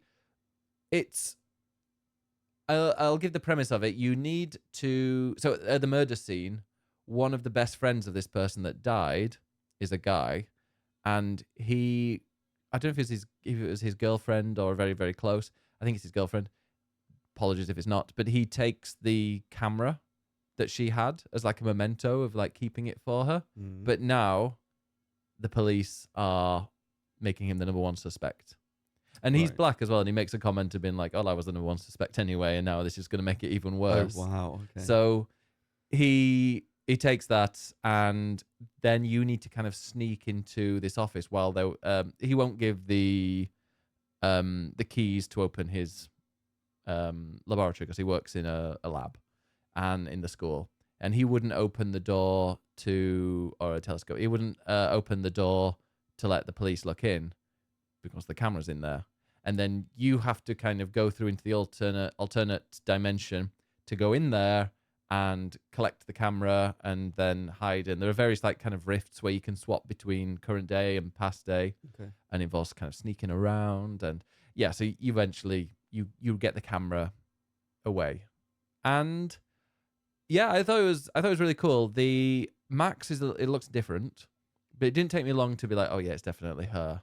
Okay. So it's obviously got brand. I mean, she's a bit older now, right? She's a bit older. It's got better graphics. The lighting is a lot kind of. I don't know. Before it just felt a bit kind of bright and It's quite pastely faded a bit, like bright. I mean, it was the original PS3 was the original. I think it's PS3. Was it PS3? Yeah. PS4, PS3. But Before the Storm looked very early PS3 days. Like it went very, very kind of cartoony, kind of bland faces, like kind of Final Fantasy 14. You know, they're very generic faces that don't really have much detail on them. It was a bit like that. Whereas this one's a lot more. I mean, it's not like God of War style graphics or you know, Spider-Man Miles Morales, something like that. But it's still but apparently they have actually done quite a lot of work on the faces to make it because obviously that's the core thing. It's really a core thing. It's like it's a story game, but a puzzling story game that's played in episodes. So yeah, it's like a murder mystery that you play in real time or in like a TV drama or whatever, or TV thriller. So yeah, it definitely has a new vibe to it. I played, as you can probably see on here, actually you can't, well, it'll be chopped up a bit because it's not my playthrough that's showing, so you won't see me failing a couple of times. And yeah, I loved it. The only tiny criticism I had, which I gave feedback, so maybe they'll fix that, who knows, was that if you don't know something, it kind of in a couple of parts, it prompts you very quickly and repeatedly. And I'm like, I know I'm trying to get there, but I'm just got to sneak around. Like, there's a bit where you're sneaking around some desks. You need to go up to a balcony area to do something, but there's a person walking around with a torchlight. And I'm terrible at stealth. So I did it very, very slowly and calmly, and all that was going on was like, I need to get up there. And then 10 seconds later, oh, I really need to get up there on the balcony. I need to find a way to climb those stairs. And I'm like, I know, I'm trying to find my way around, but there's a person walking around with a torch. So like, just that, it's very small criticism. But I mean, these games they're created to like have some drama and some excitement and get people wondering what's going on. And it's like a bit of a whodunit. Yeah, it is a whodunit. I'm very much looking forward to playing that. It's going to be so hard to play and not get spoiled in these days when it's a game like this that's just so heavily story focused. I think I will stream it. No, I won't stream it. I'm going to make a YouTube video for it because I don't want to stream in case somebody will come in and be like, this person's a killer. Oh, that will happen. Exactly, it's going to happen. So I'm going to, I think it comes out, it's like I think the first 2 episodes come out like mid-October. Okay. And then the rest come out at the end, just a couple of days before we go to Japan. Oh, good so luck. I'm going to power through them. I'm going to have one day booked off where I power through those and just record it and then get it up while we're in Japan because I do not want to be spoiled, but I want to enjoy them. Look forward to that then, everyone. Yes, please do. Life is Strange. I love Life is Strange. The music's always incredible as well.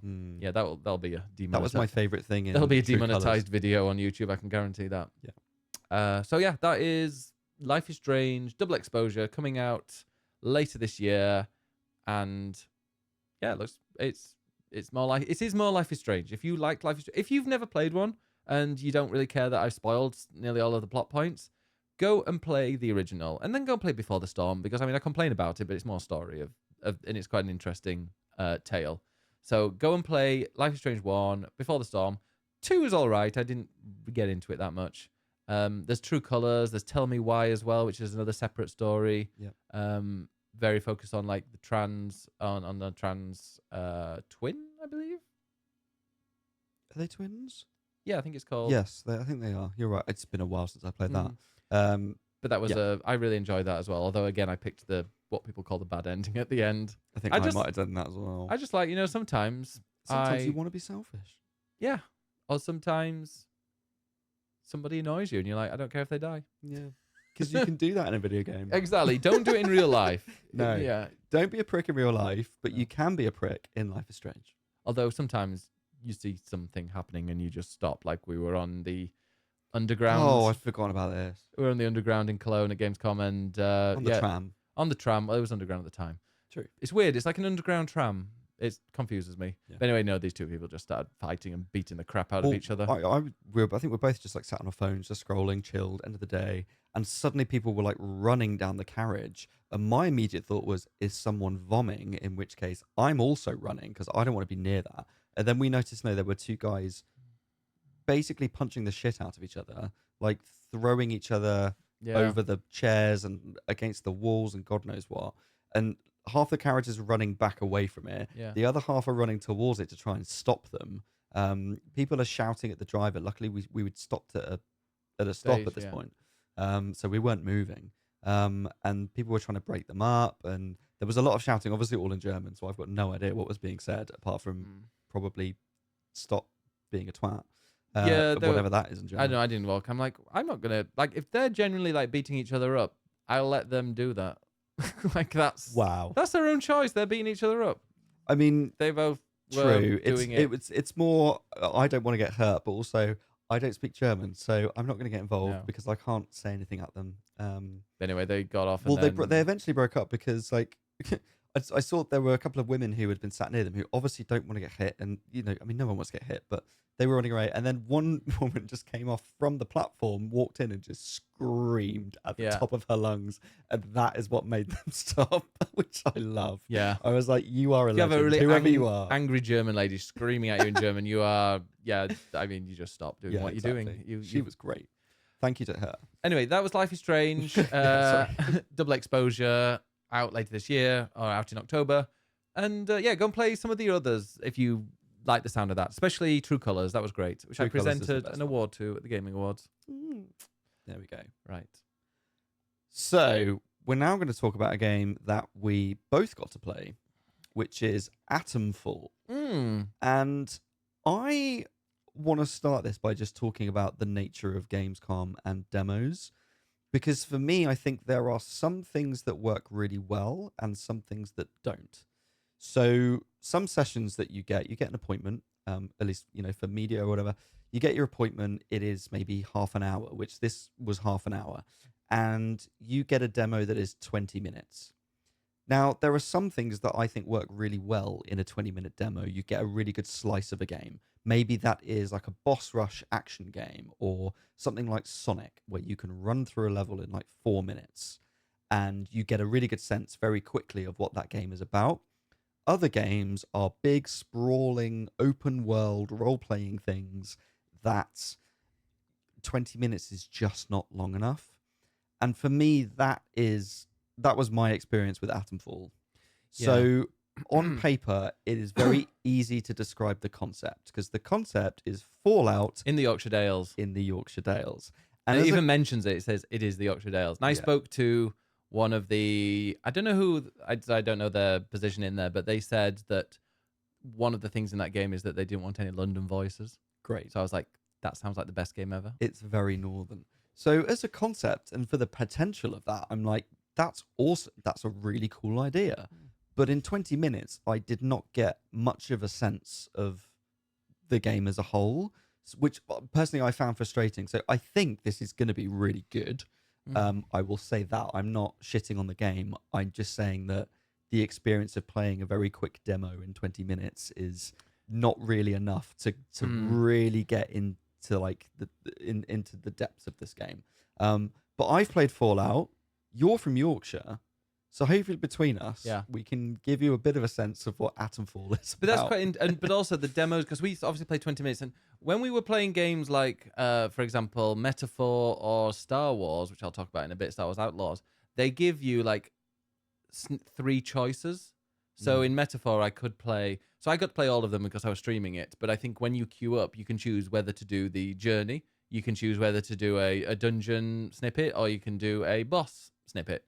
And in Star Wars, I think it was quite similar as well. There was like sneaking into a base, there was exploration, and then there was another one, a fight. Oh no, space travel, space flying. So there are different things that you can do in those, and they give you like 50 minutes. And then I think you can like say re-queue to go and do the whole experience. Whereas this one, it was like, 20 minutes, do what you want. And I'm not a very good person at combat. So what I did, the 20 minutes that I played, I didn't fight once. I mean, I obviously looked at my inventory and I had a cricket bat and all this stuff, but I kind of just went to this person, spoke to them. He directed me to another person that was at the other side of this like camp where there were enemies. So I walked all the way around it, got to her, and then she recommended that I go to another area, which sounded like a dungeon. And then I got there and it certainly wasn't. It was like a small village with a bandstand and a town hall.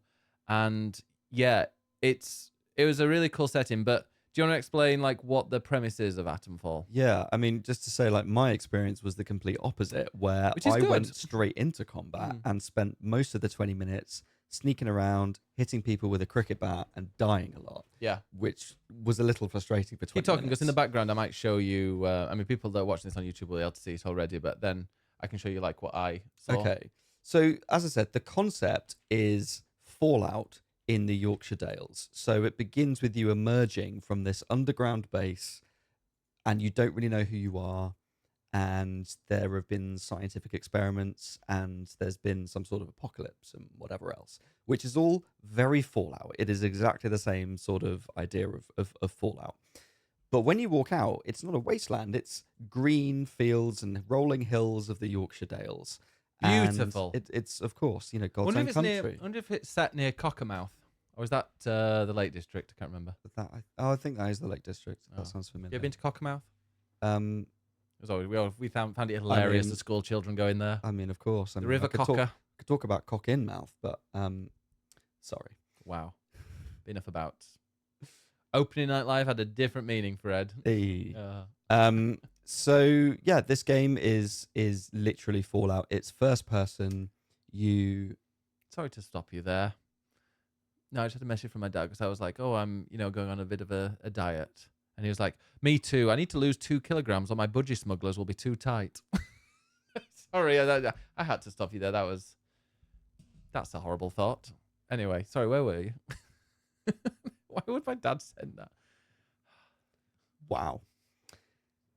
I've lost my train of thought. Sorry, you were talking about Fallout and Yorkshire. Yes. So Atomfall is first person, and it's so combat's all in first person, but also there are dialogue trees. There are skill trees. You sneak around. I didn't see the skill trees. I didn't go into them. Yeah, there's a whole different skill tree thing in the menus for your different abilities. So it plays very similarly to Fallout. And I think the devs are quite open with that. You know, it's very obvious what the inspiration is. So that, I mean, literally that's it. Like, if you know Yorkshire and you know Fallout, then you sort of know what to expect. Do you know the story? So, tell us. Oh, I know if you know. Oh, no. I believe it's something like, oh, God, there's a nuclear thing that's exploded. I can't remember. Oh. Go and play it. You'll find it. No, I do know, because it's based on real life, and I did actually write this down. Is it really? Yeah. Oh, well, there we go. Because I thought this was interesting. Yeah, the character it does remind. And I've not played a lot of Fallout. In fact, Fallout 4 I played for a few hours and thought it was too difficult, and then they told me that VATS was a thing, and because I totally missed that. So it's set in Atomfall is set in 1962. Okay. But in 1957 in the UK, there was I've written this down with the. It might be wrong, but I'm going to Google it and check the phonetic one. Yeah, I just sort of wrote down what I heard. The Windsplane power plant accident, which was in 1957. And so what they've done is taken that, but turn it into this kind of Cold War, sort of 60s sci-fi, but British kind of vibe. So Fallout is set in America. Yeah. And has that kind of 60s sci-fi vibe to it, but it is basically like at the end of the Second World War, you know, nuclear weapons and bombs dropping, and what would America be like? That is the premise of Fallout. They're kind of doing a very British spin on that. So, which is very interesting when Fallout London exists, which came out a couple of weeks ago. You don't want London, though. Well, I'd really like to play that. It's essentially a mod for Fallout 4, but it's a British development team of modders, and they've recreated London in Fallout 4, and it's all very British. So this is kind of similar. It's just that it's in the countryside rather than in a city. Yeah.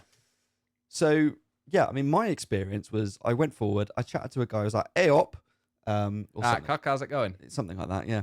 And we had a little chat for a while, and then I thought I need to go and do something else, so I stopped talking to him, and then I walked down into this base that had all these kind of people walking around who obviously just kill you So immediately. if you keep talking to him, he talks about going to see someone called Molly, and you find her on the other side, but there's a path that goes around it. So it seemed to me that you needed to go through this base, and there's like an underground bit I was trying to get to, and I think I saw the entrance, but there were way too many people coming out. Now, they did warn me beforehand, combat is quite difficult. Okay. And I think they've tuned it up to purposely be difficult. Yeah. But they give you quite a few different items. So I had a cricket bat, which was my main weapon. And you had a pistol, but you had like 5 shots, and that was it. Okay. And there were people with shotguns and machine guns shooting at you, and lots of other people with cricket bats. So just looking at this map, you went to the center. Mm-hmm. Okay, and I went around. You went around there. Yeah. Okay. So yeah, I basically was sneaking around this base, trying to sneak up on people, smack them with a cricket bat, which was very satisfying. There's a good thunk when you hit them with a good old cricket bat. Yeah, exactly. Which is, you know, very British. And you steal things from bodies, and you sneak your way around. But that is essentially the essence of what I did for 20 minutes. I didn't really get very far. Whereas I wandered around, had a little chat, enjoyed the scenery. Also, I was playing on mouse and keyboard, and the sensitivity was really high. So if it does look a little bit, you know, all over the place when you're watching this on YouTube, I then played a bit of Sniper Elite 5, which I might talk about very briefly in the podcast later. But that I used a controller for, and I was like, oh, it's so much smoother with a controller. Yeah, I played this with a controller. Okay, I didn't know that was the option. There was an option for that.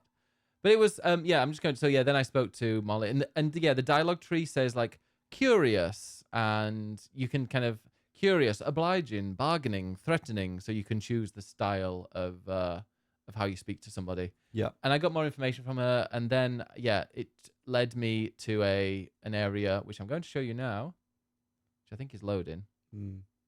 They said as well that it's not set in a specific place in Yorkshire, but it's kind of like cherry picking the best bits of Mm. Northern England to give you just that feel. But it says Yorkshire Dales. Yeah. It says Yorkshire Dales. So yeah, there's this area here, but it's got a bit of comedy as well. There's definitely some charm and like humor in it. And the area that I'm just showing, this is going to be like 13 minutes or so into the video, probably a little bit less. You go in and you chat to a guard, but in the background you can see the nuclear power plant that's kind of had this disaster. So, and you can be a bit funny. It looks more like an armed camp than a village, and these kind of things. And yeah, you can walk around the village.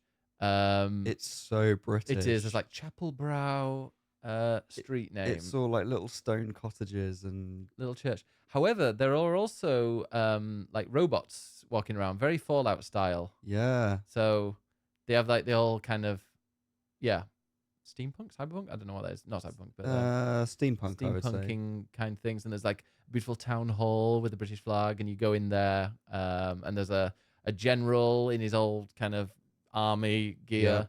Yeah. It is very, very, very British, and it's stunning. It's beautiful. It's really, Absolutely, really beautiful. like it's like technically as well. Like it is a very, very beautiful game. And people are going to probably compare it to everyone's been to the Rapture. Everyone's gone to the Rapture, which I didn't love because it glitched a bit for me, and it was really frustrating. It is literally that, but Fallout. Yes, Like, it really. I mean, that was is. glitchy, and I'm sure this will be if it is like Fallout. Probably. But yeah, you have to go into the town hall. Oh, it goes. Okay, they must have taken a while to turn off the recording, but yeah, you go into the town hall, and you can have a little chat or the village hall, and it's very much like a village hall in the UK. From back in the day. If you've never been to the north or you've never been to England, then you're in for a treat, and it's exactly what it's like there, but without the but with robots and kind of like armed guards. But I imagine that I really want to stream this when it comes out and do similar to what we did with Thank Goodness You're Here, and be like, oh yeah, I used to go a place like this, and this is this is very Yorkshire. It's due out next year, so it's a while off. I think that they're saying it's going to be, a good 30, 40 hours or so, I think, in order to finish it. But if you want to do everything, it'll take a lot longer. So it is a full-size, open world RPG game, basically. Yeah. It's not like a little short experience. There's a lot of depth to it, character customization, skill trees, all of that, different approaches to how you go through the game. I mean, as we've said, we've both had completely different experiences with just 20 minutes. So, I think there's a lot to get out of it. And I think maybe similar to Fallout, you can choose your approach. Yeah. So you can spend ages, crafting a bow and arrow or a sniper or whatever, and just taking people out and not even having to do much combat, like face to face. So yeah, that is Atomfall. Looking forward to that. Right, let's go and talk about what I believe people have been calling the game of the show, Monster Hunter Wilds. Ed, Yeah. what did you think to that? Fucking sick. This will be all you because I have not played it. I begged the PR, be like, hey, do you have any free slots? And he didn't even reply. So And that's the thing. You could queue up to play this, and the rumors are that the queue in the public area to play Monster Hunter Wilds was 10 hours. And it took 40 minutes for that to happen? Yeah, because people were just going straight in the morning and queuing, and it's like by 10 o'clock, the queue was all the way around that one hall, and it's like you were just not going to get into play it. Luckily, I had an appointment, and it was my very first appointment because it's my boss. I was like, get me in day one, first thing to play Monster Hunter, and I'm really glad I did. I had, I think they said it was an hour and a half, but I did it in a bit under that. It was timed. Oh, okay. So, essentially, it was two parts to the demo. The first bit was sort of more of a story-heavy kind of bit, as intro, and the second part was then a very specific hunt that we were off on. I'm going to get my phone out because my article is already up on Eurogamer, so you can go read that if you want, but I just need to remind myself of the names. And did you say this was your favorite game of the show? Yes. Wow. This is my favorite game. It's the biggest game I think that's there. And this is the first time it's ever been playable. Yeah. So because last year was Wukong, wasn't it? That was the big game that people were like queuing up for ages. Absolutely. Which we had a video on, didn't we? Yes, we did. Yeah. And now it's out, so you can go play it. So Monster Hunter Wilds is the next in the Monster Hunter series. Really? Funny that. Yeah. And I will say that I haven't played the earlier ones because it started back on the PSP and the 3DS. I haven't played those. My first one was Monster Hunter World, Same. not to be confused with Wilds, and then Rise on the Switch, which was brilliant. The best. And my understanding of the series, the way it's progressed, is that every game has slowly become more and more approachable, more streamlined. The early games, I think, were quite clunky, and even Worlds and Rise had their little quirks to them, but they gradually felt more streamlined. Wilds is like the next step on from that. So in some ways, it is more Monster Hunter. And if you've played Monster Hunter, you know what to expect. You know this is going to be more of the same. There are some new things in there. There are a lot of quality of life things that change it and make it more approachable. So I think if you're new to the series, this is going to be a good one to get into. If you are new to the series, essentially, it is what the name suggests. You go out and you hunt monsters. And you use and their it's really fucking carcass. cool. You hunt monsters by tracking them. You have all these different weapon types. So there are bows, there are swords, there are lances, there are hunting horns, there are gun lances, there's whatever else. And you go and you hunt these monsters. You can do it in co-op or on your own. And then you skin them and you pick apart their carcasses and you repurpose those into new versions of your weapon, which allow you Armor. and your armors, so that you look cool and you've got stronger weapons to go and hunt the next monster. Yeah. And you basically progress until you kill the apex monsters in each region. And there's a story around it, you know, sort of very fantasy story, but essentially you're out to hunt monsters.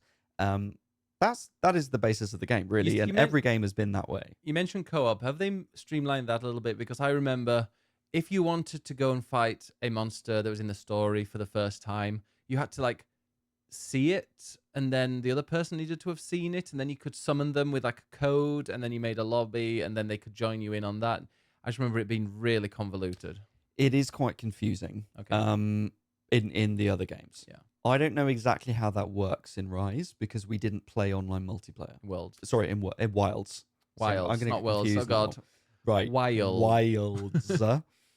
We didn't do online co-op, so I don't know exactly how that works. Mm-hmm. But what the last two games have had, at least, maybe it was in previous ones, is the SOS flare.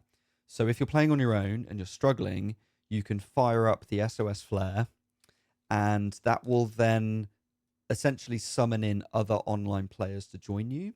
Now, to get to that, you have to press start and go across into a menu and go down and hit it, whatever. Mm-hmm. But there's also the radial menu that you might remember that's on the right stick. Yeah. You can literally just flick that down, bam, SOS flare. So instant. You don't have to go hunting through menus for it anymore. Good. That was a real pain in the butt. Yeah, you just flick the stick and you fire up your flare. And what happens is that you can choose now whether you want that to be online or NPCs or both. So what happens is that you fire your flare and some computer controls NPCs will come in and fill up the other 3 gaps so that you've got 4 of you. And then if someone online comes in, then they'll swap out. So it means now that you don't have to rely on playing online to play with other people and have that co-op experience of there's a group of us out hunting monsters together, which is kind of the joy of Monster Hunter, is when you're with other people. Now you can have that with NPCs. So again, it's a nice quality of life thing where it's giving you that co-op experience, but with NPCs. How that balances exactly, I don't know for sure. I wonder if it's like, because we play Final Fantasy 14 and they've recently added it where you can do all the dungeons with NPC characters, and it takes a little bit longer. It does. But so I wonder if that's the same, or if it's going to be like, you know, you can level them up like in Elden Ring with they join you and then they leave. So they're not with you. It's like at the end of the hunt, the NPCs will leave. But are they the same ones that you summon each time, I wonder? No, I think they are randomly characters, randomly generated. Oh, okay. I think with whatever weapon. So it could be anything that joins you. So it's giving you the feel of playing online whilst not playing online. Yeah. Which is a really nice addition. Like I said, the joy of Monster Hunter is the co-op hunt of going off with friends, and it's giving you that without being online. So that's one thing that's really cool. Another quick quality of life thing on the radial menu on the stick is you can now just flick a button to heal. and that will basically auto heal with whatever is the best potion that you have. So there are all these different types of potions that you make with stuff that you scavenge and materials that you find around. And you get your sort of potion, high potion, mega potion, different versions of it. Whichever one you have best, you can now just flick the stick and you'll heal with the best one. So it goes from the best to lower. Like, what if you've only got a little bit of health down, and will it use a potion or will it use a mega? Or... I don't know exactly what that is, but it will essentially select for you the best potion. I like that. So it means that you don't have to go hunt again. There are all these different menus in Monster Hunter, and you cycle through them on the fly, but it can be quite tricky to find the thing that you want. So something like healing is really important. And now you can just flick a stick to heal, and you don't have to go hunting for different ones in a menu. So that is another like quality of life thing that is streamlined and is much better. Yeah. Another major improvement is your mount. So unfortunately, you don't have the dogs anymore. Oh. Yeah. Well, seeing that we're going to go on this.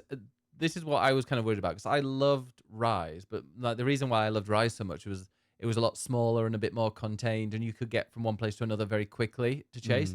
Whereas World was very much like, oh, I'm spending ages and ages going all the way to another area, and it was, I don't know, a lot of the time when I was tracking a monster was literally just trying to get around the scenery to a place. So yeah, does this improve? Because that was what I was kind of worried about when I first saw it being announced. I was like, oh, this looks huge. These maps are absolutely massive, and like that's just going to be like even worse than Worlds, then, isn't it? Yeah, I didn't necessarily get to see like the full map. It feels very expansive. Now, Capcom said, or the sort of representative there said to me, he started to say open what, and then stopped himself and said, no, we're not using that term, but we are saying it's seamless. So I don't know if it is the entire game is just one massive world you can run across, or if it's split into individual areas as previous ones have been. I was thinking maybe, what about like Final Fantasy VII Rebirth, where you go from one area to another, but you do have like a traveling sequence, but it's multiple mini areas. But they are specifically using the term seamless. Now, what they mean by that really is that the town areas are integrated into the maps. So I began a hunt in a town. I went into my tent. I could choose my weapon and my armor. I could cook in the tent, so I made some very nice looking steak. The food in this game looks incredible. And then I could run around the town area. You've got your palico, which are the cats. They're like making food. I asked if the Dango song was in there, and I don't think it is, which is sad because that's my favorite thing in Rise. Maybe it's a new one. Maybe that I'm sure there'll be a new one. Wait, didn't they have a different one in World? Yeah, that was specific to Rise, was the Dango. Yeah, so I wonder if there's a new... So you can run around the town, do all the things there, and then you just exit the town and you're off on the hunt. So you don't have to go through a menu to select it. You just run out. Yeah, I like that. And you can speak to an NPC in the town to start the quest, or if you stumble upon the monster you're meant to be hunting, you can just start attacking it and the quest will pop up to be, you're on this quest, and just do it. So it all just happens sort of seamlessly and organically, which is really nice. So I don't know if it's fully open world, but it gives you that sense of being seamless. The other big new addition is, as I said, is the mount. So you don't have the dog mounts, Palamute, I think they were called. Okay, yeah. You don't have those, but you have these new mounts called Secrats or Sacrats, which are these sort of bird lizard things. Now, you press up on the D-pad, and they come along automatically and sweep you up on your feet. Good. And then you press up again, and they will follow whatever you're tracking. So you don't need to steer them, you don't need to jump, you don't need to do anything. You can just let them lead the way. Now, if you want to manually explore, you can do that as well. Yeah. But you can just press a button, and they will just follow the scent of where they're going. And that's really handy and really seamless and really streamlined. Yeah. And whilst you're on that mount, you can sharpen your weapon. You can heal with potions. You can manage your equipment. And you can now carry 2 different weapons at once. But can you use them both at the same time? Well, you dual wield? So you can't dual wield. You can't swap on the fly. But you can swap while you're on your Sacrat. Interesting. And in the middle of battle, so say you're hunting something, you press up, the Secret comes along and sweeps off your fleet and takes you off. So it's very easy for that to come along and take you out of danger, at which point you can then quickly, at the press of a button, switch weapons, Yeah. jump off again and carry on. So it's not quite instant. You have to go via your mount, Yeah. but it allows you to do that on the mount. Or maybe you need to sharpen your sword because it's become blunt. So you press up, the secret comes along, sweeps you up, and then you can run around the monster out of danger while sharpening your sword and then jump off it and carry on. So something like that, it's so much more streamlined. Is it It's not much fiddly? less stop-start. If you call it and you're fighting a monster that you're close by, obviously you can't track it because it's right in front of you. Mm. Do you can you still control it, or Yeah, you yeah, still do everything? you can steer it as you're but going. but can you steer it while you're sharpening and stuff, or is there an autopilot that will just be I think it kind of autopilots and runs around. okay, so you don't yeah, be it's stood not still. No. It's Okay. it's all like it's really well done. And you say it's like a bird lizard. Does it fly? No, it sort of hovers, so it can jump off things and sort of hover down. Okay. But it doesn't you Oh. don't fly over the world There's necessarily. no fall damage No, if you're on that. no, because it's flying, hovering. Yeah. So things like that, it just feels so much more streamlined. You can switch between weapons if you want to like try different ones out, which is really cool. I'm a bow main, so which apparently is a bit odd. Now I think the bow and arrow is fucking cool, but sue me. Literally, people were watching me play and they were like, "Oh, you've chosen the bow and arrow, really?" And then I was aiming, I was perfect dodging, going around, and they were like, "Oh, you know what you're doing? You played this before." I was like, "Yeah, screw you." Wow. Now, there is a new thing in combat which also is a bit streamlined, which is focus attacks. And this works with the new wound system. So essentially, the more you attack specific body parts on monsters, you just organically, like a wound will open up once you've hit the same bit again and again. And it will flash, it will come up like red on them. And you then hold, I think it's R1, and this like circle comes up on the screen. And that then highlights all the wounds that you've inflicted. Cool. And then you just, that allows you to do a focus attack, which I think is different for each weapon. So I can only talk about the bow because that's what I was using. But effectively, I'm then at a distance firing arrows at like maybe the head again and again and again. And once that creates a wound, you then hold the focus attack button and it will target that and then do like a homing arrow. So that allows you to do like loads of damage. What's also cool with the bow is that you can fire a tracker. So rather than pressing R2 to do an arrow, you can aim and then press square, I think it was, which fires a tracker. You can then focus on the tracker to do that same move, to do a homing attack. Yeah. And it's just stuff like that. It just feels streamlined in terms of like, you know, attacking the right body part. And you can do that with other weapons as well. They've all got different focus attacks. So it's another layer to combat that just makes it easier to target certain body parts, but also just makes it feel more organic in the way that you just aim and shoot, or just aim and strike, and you just hit the things you want to hit, and then you can focus on them. Yeah. So things like that, it just feels much more streamlined and organic as an action game, which previous games maybe didn't. It just feels natural. Yeah. The first part of the demo was much more cinematic. It was more story driven. It was this kind of on rails, I mean, vague spoiler, I can't tell you exactly what the story was, but it was a sort of on rails chase thing where you're on your mount and across the desert and there are these sandworms chasing you and you have to aim at them with your slinger and like fire stuff at them. It felt quite on rails, but it was very cinematic in a way that previous games maybe haven't been quite as much. And it feels like they are aiming, again, with it being more approachable, they're aiming to widen the audience. It's already a hugely popular series, but they want to increase that. So they're aiming for, you know, the people who play the likes of God of War and Final Fantasy 16 and these kind of big cinematic action games. They want a sense of that, I think, in the storytelling. So it does give you that, but then you still get to go off on your hunts and do all the other stuff. They've turned which it is super from, cool. I mean, it was obviously very, very popular and had a huge fan base and stuff. And I think World brought it to a lot of people's attention. Then Rise came out and also was good, but I think it was Switch exclusive at the start. Yeah, it was. Whereas this seems like it's just going to be the big one. This turns it into kind of like the AAA first part. Well, not first party, but AAA. Is it Sony? Capcom. Well, it's Capcom, but I'm guessing it'll be on everything then. Yeah. But like it's coming out as their like the number one AAA game that, you know, it's system seller, that kind of thing. Absolutely. And there are some new ideas on top of that as well. Mhm. So one of them now is that some monsters will be in packs. So usually it's like there's one individual monster that you're chasing, and some of them are still solo, but some of them are in a pack. So I, for instance, had to go hunt this like weird bear thing, which I'm going to quickly look up the name just so that you can see what it is, which was called a Doshaguma. Mm. And it was this sort of bear-like thing with almost like a sort of monkey face mask thing and big claws. But it starts in a pack. Now, you can hunt it in a pack, but you're going to get like 3 of them against you instead of 1.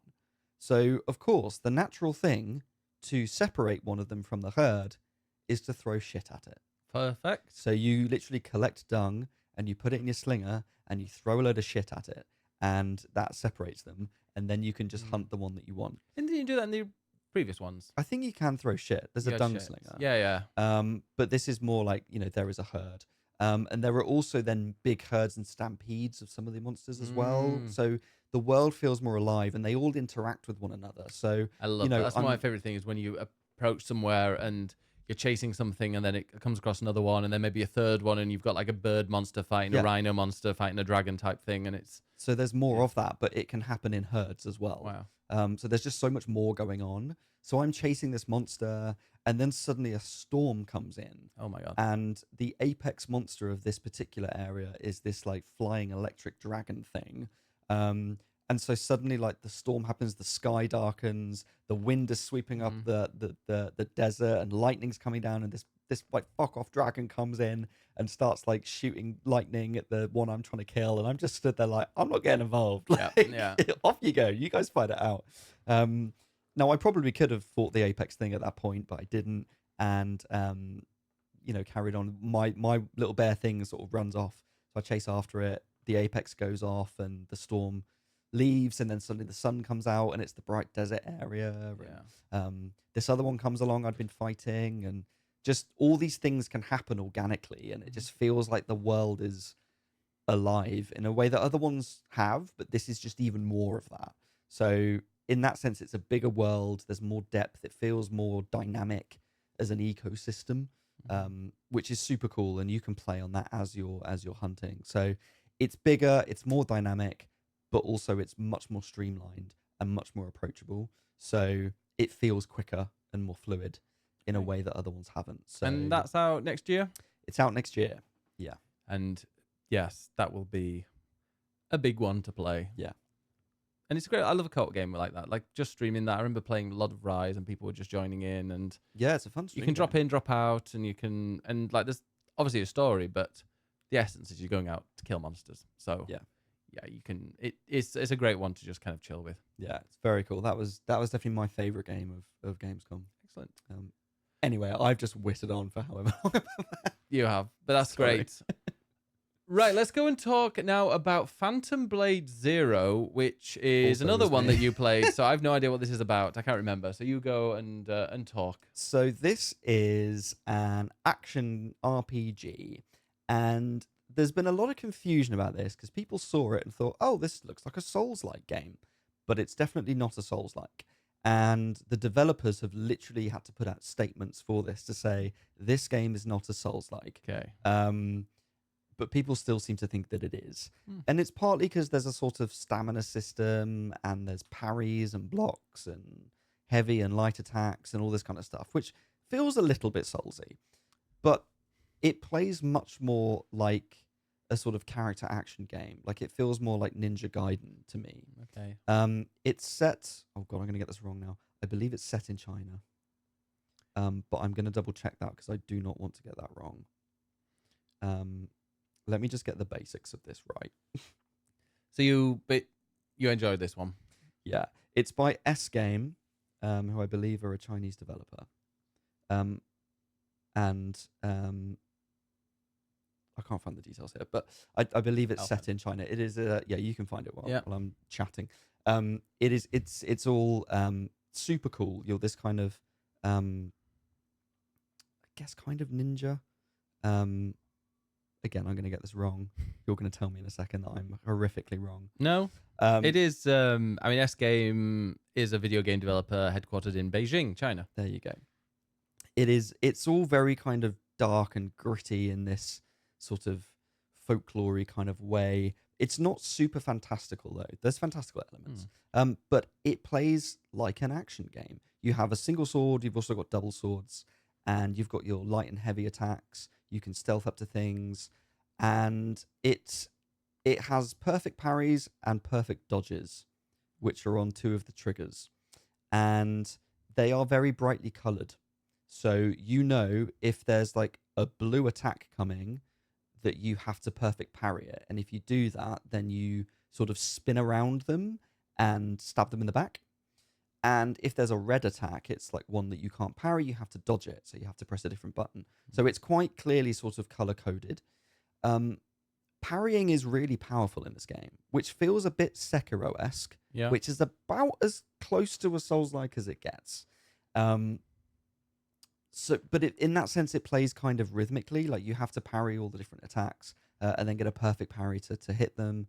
But because of the color coding and the balance between parrying and dodging, to me, it actually feels quite similar to Stellar Blade, without the sexy lady in the middle of it all. Shame. You're playing as a cool Asian action hero guy, and yeah, it plays. So in that sense, it's not Soulsy. Like it just isn't. It is an action game. Now, I didn't get too much of a sense of the world exploration in this because the demo was essentially a small bit of training, and then it was 3 bosses that you played one after the other. So I didn't really get to do any exploration. If you die, there's no currency that you lose or anything like that, like you would in a Souls game. Also, the enemies don't respawn. So once you've killed them, you've killed them. So there's no like grinding or anything like that. So again, that's all very specific to Souls games. This doesn't have that. But it does have very cool bosses. Yeah, I just looked in it on Reddit. Someone was saying that it's very much like Ninja Gaiden. Yeah. And apparently it's the second Phantom Blade game. The first really? one was like a mobile game that is coming soon to Steam, it says. But it has like optional gacha elements. And yeah, I think it was on mobile. Okay. And I don't know much about it. This is pure action. Yeah. Phantom Blade 0. I think this is the big one. Yeah, for sure. So I fought against 3 bosses, and it took me a moment at first to sort of get into the rhythm of it, which I think all of these action games do. Oh yeah. You know, it takes a second to get your head around the controls because it's dodging on dodging was on R1, and then the attacks are on the face buttons. Yeah. And because I've just played a lot of Elden Ring recently and have that in my head, I keep wanting to dodge on circle and then attack with the triggers. Yeah. So it was sort of back to front, which took me a moment to get my head around. But once I did, I kind of got into the rhythm of it and was like, this is really cool. You also have ranged weapons. So you get a bow and arrow and also this like gun that's like a sort of tiger head that like shoots these like explosive weapons, which is super powerful. I saw that in the trailer. Yeah, it's super powerful. It's really cool. So you've got all these different attacks and it's so fast. It's so fluid. And yeah, you're just parrying everything. Like I said, it's a little bit Sekiro-esque. But over the course of the 3 bosses, I kind of got into it. The 3rd boss was very cool but tricky. It was in this kind of building with these pillars and this kind of like military general kind of guy. And he had this really weird weapon that was like a chain with almost like a spiked helmet on the end of it. Okay. And he had this move that he does immediately when you go in, where he's spinning this chain and you can't hit him because he's spinning your attacks out the way. Yeah. And then he like slams this thing down and it basically hits you in the head and then rips your head off. Instant death. Oh wow. So you have to like dodge this. And I was trying to time my dodge at exactly the right time and eventually managed to do it and then sort of got my combos in. And you have I think it's called Chi, which is a bit like Neo. Yeah. Which is sort of your stamina. So heavy attacks and dodges use Chi, but light attacks don't. And your enemy also has Chi. So the more you parry them, they lose their Chi. And then once that's gone, they're stunned and you can do like a big combo against them. So that's why you really want to focus on your parrying. But you need to balance your own attacks because if you run out of Chi, they'll wail on you and you'll be screwed. Yeah. So it's kind of a dance basically of, you know, one-on-one sort of between those elements. And I managed to do the demo and it came up with a time at the end to be like, well done, you did it in 15 minutes or whatever. I think it was like 19 minutes or something. I was like, okay, cool. And the guy who was like running the stand came over and was like, "Oh, did you want to play it again on hard mode?" And I was like, "All right, I'll give that a go." And he sat next to me, and hard mode didn't feel that much more difficult. No, not it.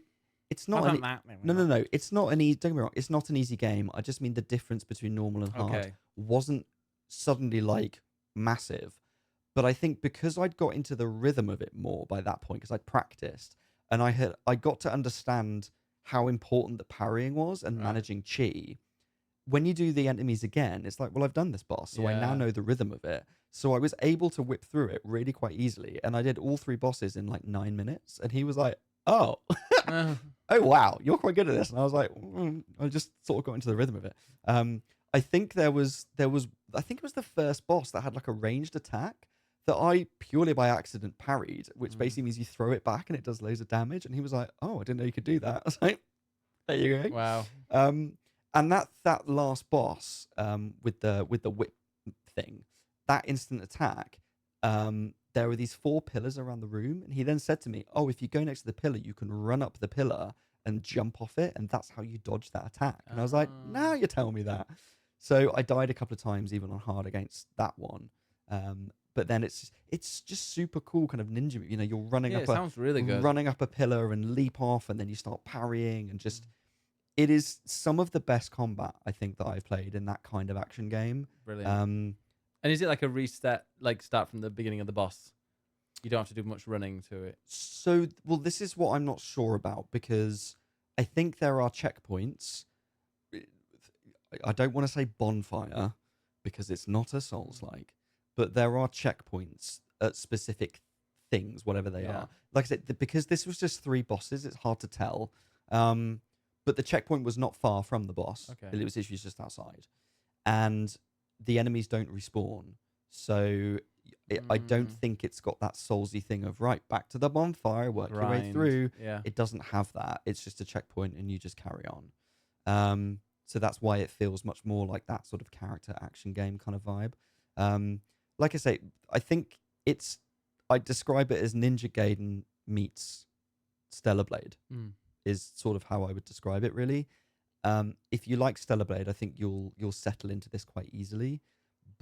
And like Stellar Blade, people were talking about how the normal mode of difficulty was kind of fun, but not too difficult. And then hard mode made it feel like Souls level difficulty. I think Phantom Blade Zero is going to have a similar differentiation between it. It's just really cool. And like I say, some of the best kind of action combat that I've played, which there were a couple of other games that we played, which I guess we'll talk about in a bit, which were sort of Soulsy action games, which for me were just nowhere near as good as Phantom Blade Zero. Brilliant. So I think if you like this kind of action game, then this is absolutely a game to look out for. Next year? I believe it's next year. Yeah. But very, very cool. Brilliant. Yeah. Good combat is, like, if you don't nail that, then yeah, there's no point. Exactly. Okay, now we're finally going to talk about Sonic X Shadow Generations. Now, you are a big Sonic fan. You can't see it, but there is a shadow next to the Sonic now. Yeah, so we went into the little room and they had all these like shadow plushies, and I was like, "Can I have one, please?" And they said yes, weirdly enough. So there you go. There is Ed's, for those of you who are listening to the audio one, Ed is holding a shadow plushie, which is the same size as your Sonic one, so that's great. It must be the official one. Which he's now got with his sunglasses. Of course they are. Yeah, he got the official ones. So Shadow, I mean, I've not been a massive Sonic fan. I didn't grow up with Sonic. However, to me, Shadow is always the best. Do you agree? I do now. Oh, go on. I then. do now. Well, you're going to talk about most about this because you played it. You played so many Sonics in your past. Well, but I did stream this for like 20 minutes. Yeah, and I'm intrigued to know what you thought as someone who doesn't really play Sonic games that much. But so Sonic Generations was back on PS3, I believe, and was essentially I think it was like a 20th anniversary celebration of the Sonic series. So essentially, it was cherry PS3, 360, Windows, and 3DS. There you go.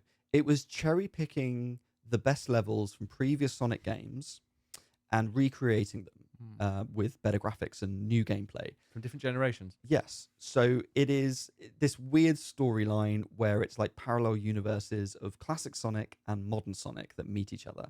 And classic Sonic is your little sort of chibi side-scrolling Sonic from the early games who doesn't talk. And then you've got your very cool, sassy Sonic from the 3D games who does talk. And they clash in this new world. And every level is comprised of 2 acts. Well, actually it's 3, but the third is a boss. The first act, you always classic Sonic, and it's a side-scrolling level, like the old games. And the second act is a 3D level where you play as modern Sonic. And that was Sonic Generations. Now, what they've now decided to do is remake or remaster that game, but they are not simply doing that. They are adding in a new campaign where you play as Shadow. This reminds me of the Bowser's Fury added to 3D World. It's exactly that. Okay. It is its own campaign, completely separate, where you play as Shadow. And in previous games, when you've played as Shadow, so Shadow was introduced in Sonic Adventure 2, and he is essentially an evil or sort of anti-hero counterpart to Sonic, but his moves are essentially the same as Sonic. So he runs really fast, he jumps, he homes in on enemies. He has slightly different versions of very similar moves, but he was essentially just a parallel Sonic, really. And what I like about this new version in Sonic and Shadow Generations is that Shadow feels quite different to Sonic. And there is one major way that he is different, which is quite simple, but I think is quite major, which is Sonic basically is one button for jumping and homing in attack. So he jumps, and then when you press it again, he targets in on the enemy and sort of homes in on them. And that allows you to just jump between. You can home in on enemies, springs, stuff in the environment. And that which he did a lot in, what's that crap one that you loved? I mean, Sonic Frontiers. Yeah. Wow. Sonic Frontiers is fucking brilliant. And that's how that works. You know, you home in on all the different things, and that's how you go through very quickly. What they've changed for Shadow is that he now has a double jump.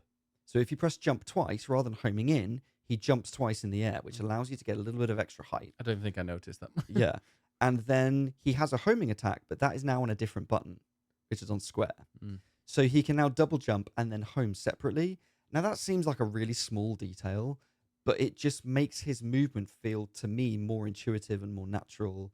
And the homing attack is something that I think has been tricky in 3D Sonic games, where he doesn't always home in on the right thing. Like, you're maybe looking at one thing, but he'll suddenly home in on something else, and it's not very accurate. The homing attack with Shadow, it feels very generous, so you can home in from quite a distance, but it's much more accurate than I think it's ever been. So that just allows you to just jump through the world, home in on things so much more easily, more fluidly. It feels much more intuitive. Now, I say this, I watched a couple of other people play this game and they really struggled. Whereas I've played a lot of Sonic games and just instantly got through like S rank. I know how to do this. So it was cool. But that for me just makes Shadow control better. On top of that, he now has these new Doom powers, which adds an extra layer into his powers and his movement. So the main one is called Chaos Control, which is basically slow-mo, where the world slows, but he doesn't. And that opens up new paths. It might be that there are platforms like moving across, and if you time it right, they'll create a new runway for you to run along. And these are completely optional in the levels, so it allows you to just find new routes if you use the powers correctly. There are then other powers, like there's a combat-y one where you can home in on stuff with like sort of shooting spikes out. He can surf, he can fly. It just adds an extra layer to the level design where there are shortcuts if you use the powers and you know how to do things right. And basically, this Gamescom demo was an extra level to what I had previously played. So I played this a couple of months ago in Sega's office, and it was what's probably the first level as Shadow. I got to play a new level, which is set in a castle zone, and I've totally forgotten the name of it, but it's based on Sonic 06, which I actually haven't played because it's the one that everybody hates and said that it was shit. It reviewed like 3 out of 10, and people are like, it's one of the worst games ever made. Wow. So I skipped it. I now want to go back because I want to play it. I want to know how bad it Oh. is. But this level is based on that, and it's clearly 10 times better than what the original is. You're like 60 out of 10. yeah, you're 30. like racing through these like castle zones. You're grinding on sort of water jets, and there's this bird flying through that takes you through the level, and you burst through waterfalls and through stained glass windows, and it's just like they've just created really, really good 3D Sonic levels. That Yeah. I think these are some of the best 3D Sonic levels that they've made. But you're playing as Shadow, and he's just much cooler. So I really enjoyed it. Basically, I had a great time. I then went back and played through some of the Sonic levels, and they feel really quaint by comparison. There are fewer set pieces. Like I said, the controls aren't as good. So I still got through it, but I was like, this just isn't as cool. Yeah. Whereas Shadow's levels, I was like, this is what a 3D Sonic game should be. Now, I think the Shadow campaign is only about 4 hours, so it's quite a short add-on to the rest of Sonic Generations. Like Bowser's Fury. Yeah, but I'm really excited to play through the rest of it. It just Shadow's better than Sonic. I'm sorry. I mean, That is just the way it is now. It's the correct view. Nice. So what did you think? Because you've not really played many Sonic games before. No, I dropped in and out. It never really clicked with me. I prefer kind of a platformer that's not necessarily just about dodging things and speed and momentum. I thought it was really cool. I played through the basic Sonic level, the Green Hill Zone, whatever it was called in that one. That was cool. I didn't do too badly, to be honest, but I think it was the first level, so there's not a lot of obstacles, so you can get through it quite quickly. Did like 3 minutes. Then I did the second one, which I was like, oh, this is cool. It keeps changing because it wasn't only just kind of front running, was it? It goes sideways a bit as well, and it has various different like flips. So classic Sonic. The first act is always just completely side-scrolling, like a Mega Drive game, but with nice graphics. Very nice graphics. And the second act is then much more sort of it's 3D, but it's playing with camera angles. Yeah. And bits are on the side, bits are from above, and whatever else. So yeah, I did that, and then I did the Shadow one, which I think I had 2 options. I vaguely remember there was one that was like the level that you go through, and the other one was a boss. But I don't think the boss was. I don't think the boss was at the end of the first one. It might have been, or if it was a separate one, I can't remember. You'll see on the video. But I played through that, and I was just like, this is incredible. There's just so much going on. I was quite surprised with how good in this demo that the performance was, because there was just so much going on. There's so much lights and flying, and you've got, like, obviously when you're moving, there's usually like a bit of a blur to make it a little bit easier on the game that's handling it, but it wasn't. And I was having this in like 4K, like on the screen about 20 centimeters from my face. So it was loads and loads going on. I had no idea what was going on some of the time, but it was, it just felt really modern, explosive, new, and it took me a little while to get the jump and then the home at the same time, so it took me a little bit for that, but it just felt really, really good because you knew what you were doing and you could see it and you were firing, and I really enjoyed that. And then the boss I actually quite liked. I know some people didn't. You didn't like the boss, did you? Well, there were a couple of different bosses in this demo. Basically, it was like a menu, and there were multiple levels with bosses as well. Yeah. So I played previously when I played it, I played the lizard boss, which I think is what you did. It's like a lizard and all these different bubbles and stuff. Yes. And you have to home in on them. Yeah. So that one boss was mainly, and I don't know if it's gonna be the same, but it's like a lot of, to get to the main part of the boss where you can do the damage, you have to use your homing attacks. You're obviously dodging a lot, and then you have to use the homing attacks to get up to the top, and then you like beat the crap. Like there's a punch button when you go up there. Does Sonic have a punch button? Nope. Like never. Nope. Never. Okay, it's always just bounced off the top of things. So you're beating the crap out of it, and it was great. It took a little while, and there was one point where I was like, I couldn't quite work out where I needed to home and how I could dodge certain things. But just like a generic boss. So I managed to beat it first time, and that's available. That's going to be on the stream or the video that you see if you're watching this on YouTube. But I didn't dislike it. I thought it. In fact, no, I didn't do it first time because. No, I think I didn't, because I didn't quite work out that I needed to home to climb up. Well, hopefully there's some footage of you dying at this point. There is, I think there is. I wasn't a massive fan of that. I think bosses in 3D Sonic games have always been a bit of a struggle because it's usually like, the boss is a bit of a puzzle to work out how to do it, and it's very combat focused. Yeah. But Sonic as a character is about running through levels fast and smoothly, and his moveset isn't really geared towards combat and boss battles necessarily. And I think sometimes with sort of different camera angles and like he moves really quickly, and sometimes that just gets in the way of bosses and makes it quite tricky. So I wasn't a huge fan of that lizard boss. At Gamescom, I then played the other boss available, which was this sort of flying mechanical thing, but it was based all around Shadow's surfing moves, because he can basically surf with Black Doom. He can surf over the waves. Okay. And so it was like a chase boss over water, and you're sort of surfing along, and then you press like a spin button to spin through barrels that like shoot off at the boss, and then you can like grind up rails to then jump on it while it's flying. Yeah. And I think because it's about on rails, it's about movement and speed, it just suits the moveset a lot better. So for me, that was a really fun boss to do, and I really enjoyed it, much more than the lizard one, which felt more combat-y to me. Well, that is Sonic X Generations. Sonic X Shadow Generations, which is out when? That's out in October. Wow. Lots of games coming out this year. October's a really busy month. Yeah. Yeah. And we're off for 2 weeks in November. Thank you, Sega, for my Shadow. And thank you for the pin badges and the badge that I got. The keyring I got. All right. Well, that was, Sonic, that was Metaphor, ReFantazio, Broken Sword, Life is Strange, Atomfall, Monster Hunter Wilds, Phantom Blade Zero, and Sonic X Shadow Generations. Now, we're going to... Basically, they were probably the best things that we played, which is why we've blabbed on for so long. There are some others that we're going to talk about briefly, very briefly each. But I'm going to quickly pause for a second so I can go and refill my drink. Right, we're back. Okay, let's go and talk about a bunch of games that we played a little bit. One I played for a while was 2 Point Museum. I'll put up a separate video of the VOD of that. So if you want to check it out, you can. Nice. It is more 2 Point. It's brilliant. You've played it before. We spoke about it on the last podcast. I got to play it this time. I thought it was, it's more 2 Point, but it's really fun and very, very funny. And I think this time, which I didn't really do in the previous two, but you can really go ham on the decorations. Because in the original two, you're kind of, the 2 Point Hospital, obviously is management. It's about making something that can help all the patients and whatnot. Yeah. And obviously you do need to have a little bit of decorations to make people's happiness higher, but not really.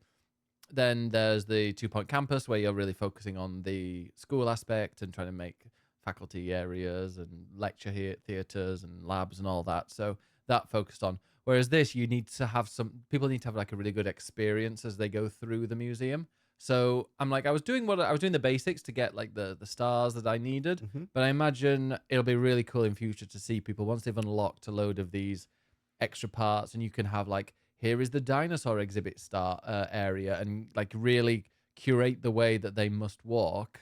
Then you can be really like over the top with decorations and create something that would look awesome. And speaking of directing them, and the developer was in the chat while I was streaming this. I thought it was very funny. You can make it so they have to leave through the gift store. Oh, of course. So I made that. I made a little room where they had to go through it with 2 exits and stuff, and made a lot of money. Of course. But it's more 2 Point. If you liked the originals, which if you like any management sim, you're gonna love 2 Point because they are brilliant. How long did you play it for? Because when I played it was like 40 minutes, but it was timed. So once you hit like 1 star or 2 stars, it stopped. I had the same. I'm intrigued to know. No, I had the same. Yeah, second I hit 1 star, it ended. And then I still had about half an hour left or 20 minutes left of my stream, so I restarted it and kind of whizzed through as quickly as I could. Yeah. Because obviously, like when it comes to management games, they're a bit like roguelikes. You go and do them, and then you learn what would actually be better, and then you do it a second time, and you kind of just redo it until it's perfect, or until you're very happy with it. So I did that, and it's really good. Go and check out the VOD if you want to see on YouTube what happened. But I really like the sort of expedition vibe as well, where you go off and you have that sort of world map that you work your way through, and then that brings back different crates that sort of pop open a bit like a loot crate. Yeah, I love the loot crate. And then you get new fossils or whatever exhibits to put in your museum. And it's a little bit like a skill tree of sorts, because it's like, oh, you can obviously do the same expeditions again and again, but then there are like little branching. Obviously, there's like, you can go from one area to another, but often there's like a big area, and then they'll have a couple of little things going either side of it. Now, I don't know if you then unlock one of those, it then unlocks further ones, or if they're just kind of one-off side areas. But it's like, I don't know, there was one that was like going into I can't remember, but it's just that you go to an area and then there's some mini areas off of there, but you need to hit certain requirements to go. I mean, it's all done on a map, so it's not like you're exploring or anything. Like, it's a sort of branching world map that you go around on. Yes. And there is a collection for each type of exhibit. So the prehistory one, and then the more exhibits you do, you bring them back, and it ticks it off on your collection. So the collection thing I didn't see. That wasn't unlocked for me. Oh, it's just a button at the bottom. Yeah, it was locked. Oh, okay. So I couldn't see those. So you've seen it. Sorry. Which it reminded me of Animal Crossing, where you have to complete the collection of fossils or whatever. Yeah. So that it sort of gives you an excuse to keep going on expeditions to find all of the different exhibits. And if you know that there's a dinosaur that you've got the head missing, and you've got the rest from like one plot, you keep going there, and like with the hope that you'll bring back the head of it. Yeah. So obviously it's like a loot box, because you don't know what's going to happen until it comes back. Yeah. But I love that they come back. One guy came back and he was just he fell in a tar pit, so it was traipsing tar. I had that as well. I think they do it deliberately, so you buy a janitor, you pay for a janitor, but so good fun, and I cannot wait for the next one, for it to come out. Sorry. Just it makes me want to go and play the other ones now. It's a lot of fun. So that was 2 Point Museum, which I streamed from the Sega booth. So you can, and Ed's also got a Eurogamer article out. So go and check the VOD or read the article, or do both. Then I played. Well, we should mix some of these up, I think, because we didn't. Should we alternate? Yeah, but we'll. Which ones did you play? These? So yes. And you can do that one. So I'll go with The Eternal Life of Goldman. Sachs. No, not Goldman Sachs. Which is a 2D adventure platformer, sort of Metroidvania, but without backtracking. But you do get different powers.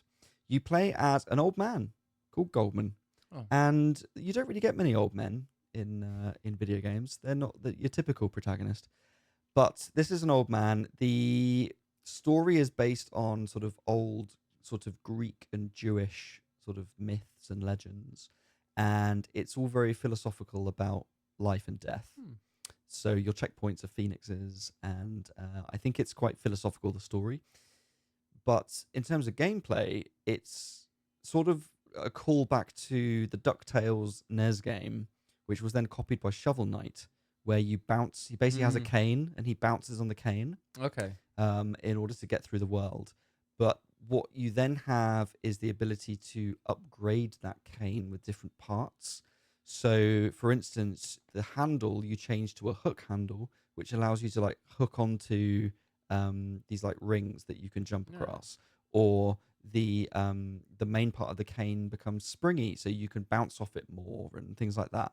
And you can change between those on the fly on the D-pad, so that you can explore the world and get to new places as this old man, which is all very lovely. But the main draw of it really is the graphics. It's all been hand-drawn and hand-painted. So this game has been in development since I think about 2019 or something, I think they said. So if you imagine Cuphead, which is probably the biggest sort of hand-drawn game that people have played, it looks similar to that in that it's like an old school cartoon kind of vibe. Yeah. But it is not Cuphead difficulty. It is a big open world to explore with lots of platforming, rather than sort of boss rush, tricky shooting and stuff that Cuphead has. This is much more gentle. Looks beautiful. But it genuinely looks really beautiful. There's so many layers to it, like the foreground, the background, everything is hand painted. It looks absolutely stunning. It's like a cartoon. It's like you're playing a cartoon. Genuinely, it's a cartoon. A very high quality one. Yeah, but with a much more sort of interesting philosophical story about life and death. That seems like my cup of tea. Yeah, I think you'd enjoy it a lot. When's that out? I don't know. I'm going to say next year. Yeah. I think it's a little way off yet.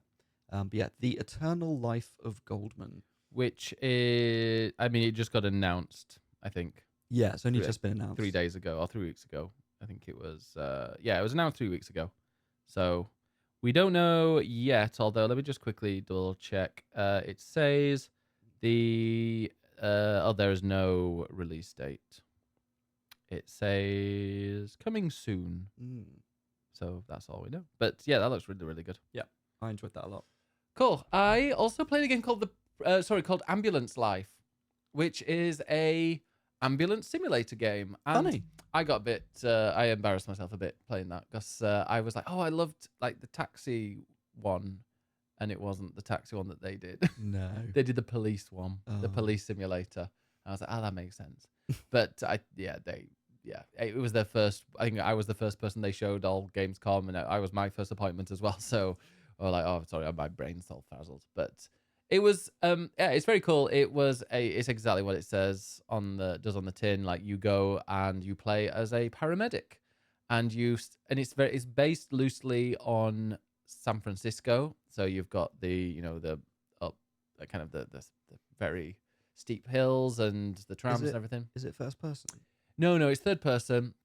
But you get the call out. So you go into your ambulance, you pick your shift, and your shift can be 20 minutes. It can be 8 hours. It can be however long, and you choose. And I think like streamers will be like, I'm going to put in a 4-hour stream. So they set the 4-hour one. And yeah, you go, and it could be anything. It could be somebody having like a panic attack, or it could be somebody that there's been this massive incident where there are multiple dead bodies and people dying, and you have to kind of prioritize which to do first. I didn't do any of those ones. I did like a panic attack and somebody sweating, and you go there, and yeah, there was a person like that'd fallen down. They were a bit dizzy. They were a bit confused. So you get in your ambulance, and then a little thing pops up saying, oh, this is where this incident is. You need to go and see what it is. You don't get any information. You drive very carefully there. I was in the tutorials, but apparently there's like an instant game over if you like crash it or you knock somebody over or it's very simulator based. Okay.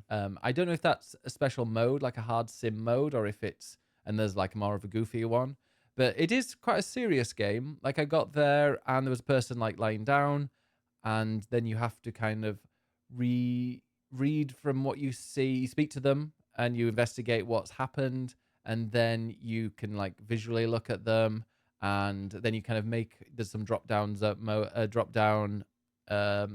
options that in the mode I was playing, it gives you like a percentage, or it gives you like a score of what the probability is. So if it ticks off like a bunch of, if for example there's stroke, and there's a lot of things that you've noticed that is in common, that symptoms are in common with having a stroke, then that will have like a 22 out of whatever. So you go through it and you try and work out what has happened to that person before then getting treatment. So you might be that this person's maybe diabetic, and you speak to them and they're diabetic. So then you go and wheel them into the ambulance, and then you can go and give them something before you take them to hospital if you need to. Maybe they're okay.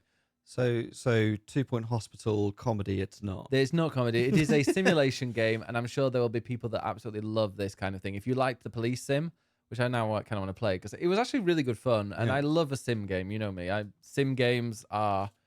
I love something that's rooted in realism. I love like a history game that's based on a real place or real time, or a TV series like that as well. So I love a sim game, and I would genuinely play this for quite a while as well, especially because you never know what you're going to be called out to. And there are various things that you can do in there to make it as difficult, or to make it as kind of totally immersive as possible, or they can give you help if you're not quite sure. So yeah, that's called Ambulance Life, and it's coming out, I think it's later this year. I think it's even September, so I think it's actually soon. I don't know if that is going to be... Ambulance Life, a paramedic simulator, and that will be out in September, they said. Now, I don't know if that's early access or if that's the full thing. I'm just going to quickly look at the game thing. Where is it? It says... Steam? On Steam. I'm just look at the... It doesn't say, it just says coming soon, so it doesn't actually have, because sometimes it says coming soon to early access, but it might be their full one. I don't remember asking them that because it was quite early on. But yeah, it's a fun ambulance sim. Well, speaking of police, why don't you do the next one? Because that was also a police game. Yeah, so another kind of sim-ish game, but very, very ish, is called The Precinct. And genuinely, I love this game. I thought it's one of the highlights for me that I wasn't expecting. But I got the PR sent me like a list of games to look at, and I was like, are you interested in any of them? And I just saw the style and was like, yeah, that one. And it's an isometric 3D view of a New York-inspired world or city. It's very inspired. There's no kind of correlation to New York, but it's that kind of style and a setting. And it's set in a very noir police, detectives. I don't remember. I think it might be the 60s, 70s. I can't remember exactly when it was set. But 60s will be noir when it, or 80s, 60s, 70s, 80s. But very much kind noir of... it's the 40s, technically. Oh, shit. Well, that's me embarrassing myself. When was it? Are you looking? I'll look it up. You keep talking. Okay, yeah. So it's based in... it's a love letter to classic cop movies, as they say. And you play as a brand new police officer, and you go there, and the people are like... It's set in 1983. Okay, so I was right with the 80s. I was right with the 70s, but it's a noir... I mean, if we want to be setting. picky, then like noir detective films were based in the 40s. But there was a real resurgence of noir in the 80s thanks to Blade Runner, which gave you cyberpunk. And cyberpunk is very noir-y, detective inspired. Well, it's like that. But there you go. Anyway, 1983. Yeah, noir film, and they used it when they were talking about it. But you start as a police officer there, and there's obviously a story that you have to follow. So it's not just a simulator game, but it is a very you follow a story. You get there, and the people don't really respect you because you're brand new. And I didn't ask too much about the story where it goes, but they did say that there's about, I think they said something like 14 to 20 hours of gameplay if you just stick to the story. But there are loads of extras. And what I do love about it is a kind of a simulator game. So, or it is you do the mundane tasks, but you get a call out, and it might be that there's an armed robbery, and you go and you're having to shoot them. But while there's an armed robbery going on, you maybe kill somebody because they're shooting at you. But maybe then his accomplice then puts his hand up, and you have to then go and arrest. But then you have to do everything. You go there, you arrest them, you call for the van to come and collect them, and you escort them to it, and they get taken away. But you also might be just going and doing like parking tickets, and you have to literally go and look at the cars on a certain street and determine whether they deserve a ticket or not, like if they're parked up on the pavement or whatever. So there's that part to it, but there's also a story there, which I didn't go and get too far into. I did break the game because I was so good at something. Of course you were. Well, there was a police chase, and I knocked the car, and then it got like wedged between two barriers. And he was like, oh, normally there's like a long chase, but I got it like instantly. And it didn't give me the prompt to arrest them. So because they were expecting it to go on a lot longer. Okay. So I'll just say that was great. Looking at it, it looks sort of like old school GTA. That's another thing that they did, not base it on, but like they said that they were definitely influenced by old school GTA. Because obviously old school GTA was like very much from the top, but this is more isometric, and you can rotate the camera around. So yeah, they definitely did find that inspiration. And I think the original GTA is like set in the 80s, isn't it? Or 90s. Yeah, it's a very similar time. Yeah. But yeah, they did focus very much on it being kind of a New York theme, and like, hey, how you doing? And you go, it's the typical what you imagine, the typical cop movie. Hey, how you doing? That's New Jersey, sorry. New York. Yeah. So I really loved that. I Nice. thought that was gonna be really good fun, and that's I asked them about Steam Deck, and they said that it would be great, but it's like they want to get it out. Yeah. And whether it works on Steam Deck or not, it's great, but Who knows? Right, I'm going to do two as well, which were both action games. Go for it.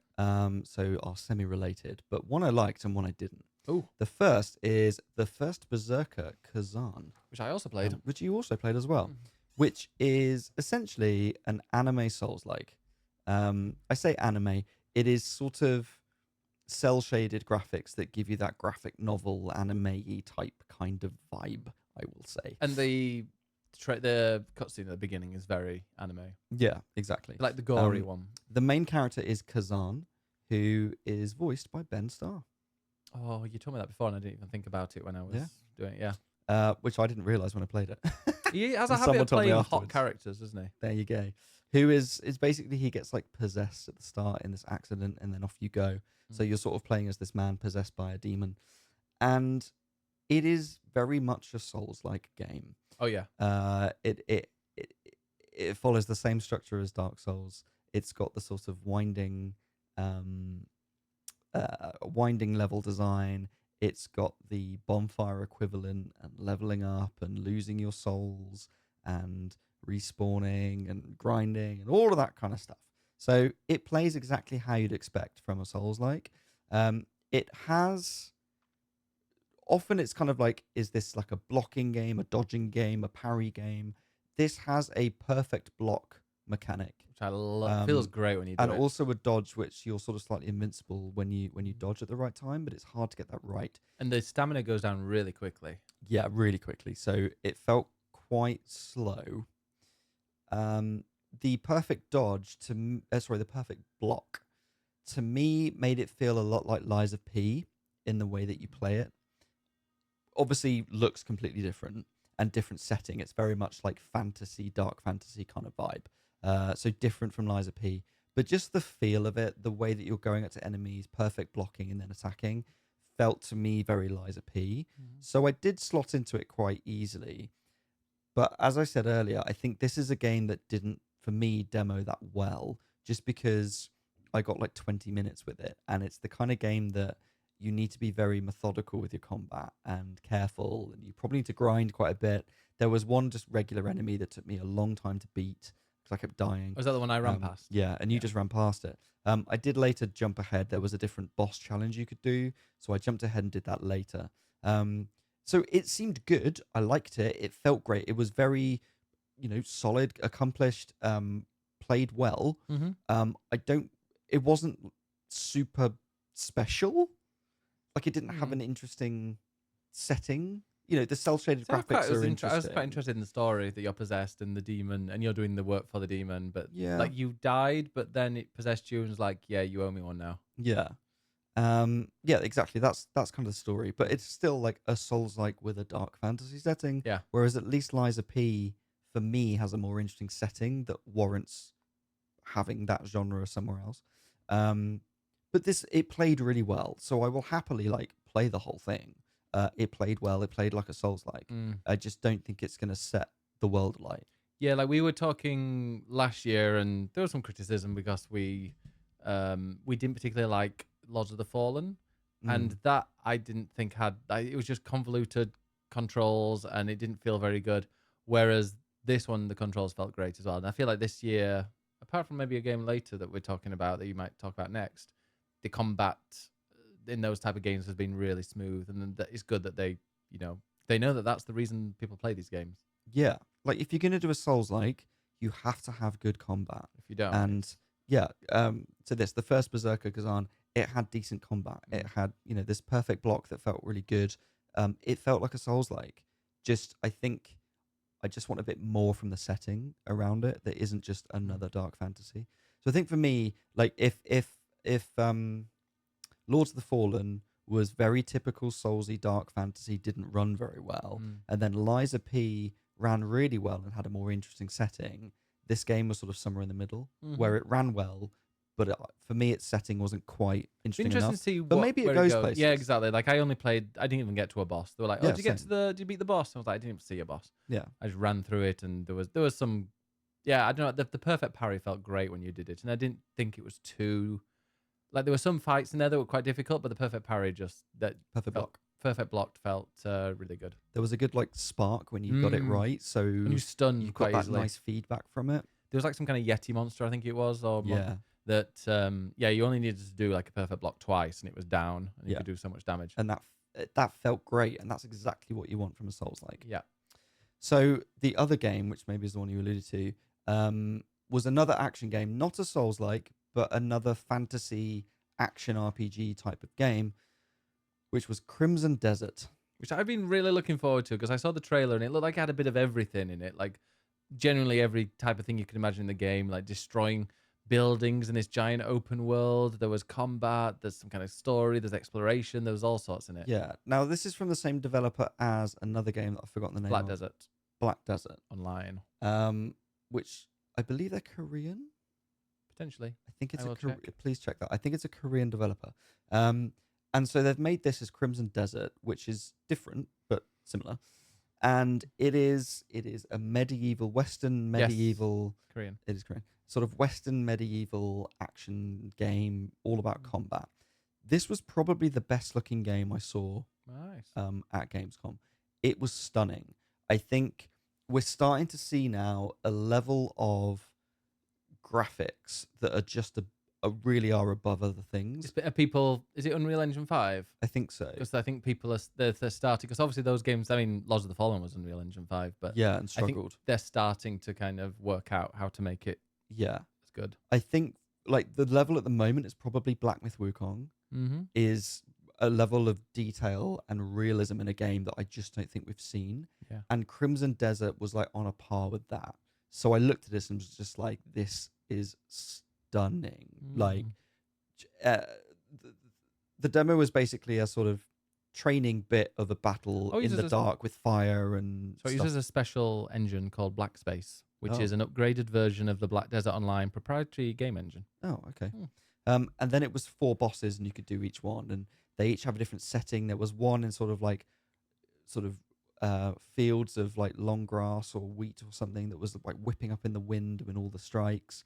There was one in the snow, one in this like old castle, like just incredible visual design that I was like, this is stunning, and I really want to like this.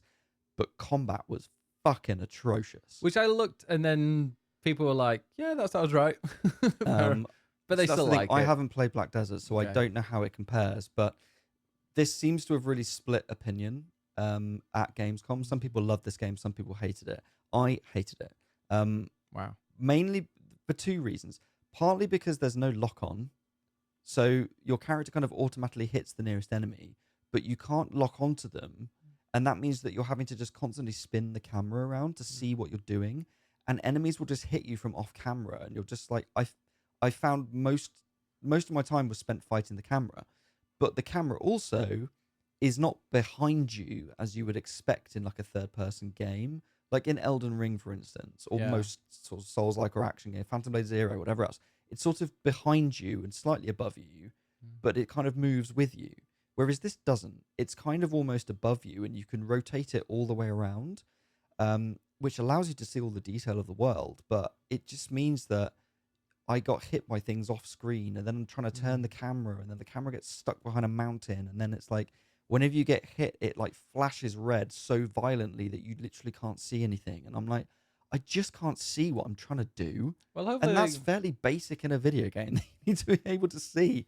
And it was just, it felt such a mess to me. And, you know, yeah, you've got your light and heavy attacks, but I was like pressing the shield button to block, and I was still getting hit by things coming in at the side because I couldn't lock on. And it was all over the place. There was one of the 4 bosses was a sort of Shadow of the Colossus style thing where you had to climb this crab and like hit weak points. But the controls were, again, really awkward, where it's like, are you holding on or are you not? And it sort of jumped between them as it moved. And then in order to kill it, you had to do this weird combo, which the controls above you, literally sort of in front of you on the sheet of paper to explain the controls to the game, literally had that combo written out to tell you what to do because it was so convoluted. It wasn't clear in the game. And stuff like that. I'm like, just no, like that's just bad design. So I didn't kill any of the 4 bosses. I gave up on all of them. I got close, or I thought I was close on one of them, but I killed it. Then there's a second stage. Then I killed that one. Then there's a third stage. Every stage was exactly the same. And I'm like, this is just boring. I don't want to play this anymore. So I gave up and I walked out. I played it for 50 minutes, which was definitely long enough. It was not good. hopefully they'll get feedback, because I know some people loved it. Yeah, and I don't really know why. But Maybe they played Black Desert Online, and maybe that's similar style or whatever. I kind of want to play that because I think it's free to play, isn't it? But yeah, we'll see. Okay, I also played. So I played some. Oh god, which Sniper Elite is it? What's the new one that's coming out? Is it 4 or 5? Good question. So I played. I think it's 5. Yeah, I played. No, that's the last one. What's the next one? Is it 6? Wait, I mean, 6 comes after 5. Yeah, so you would presume so. Sniper Elite 6. Oh, it's called Sniper Elite Resistance. Okay. Which I think is 6. Yeah, but anyway, it's called Sniper Elite Resistance. I've never played one before.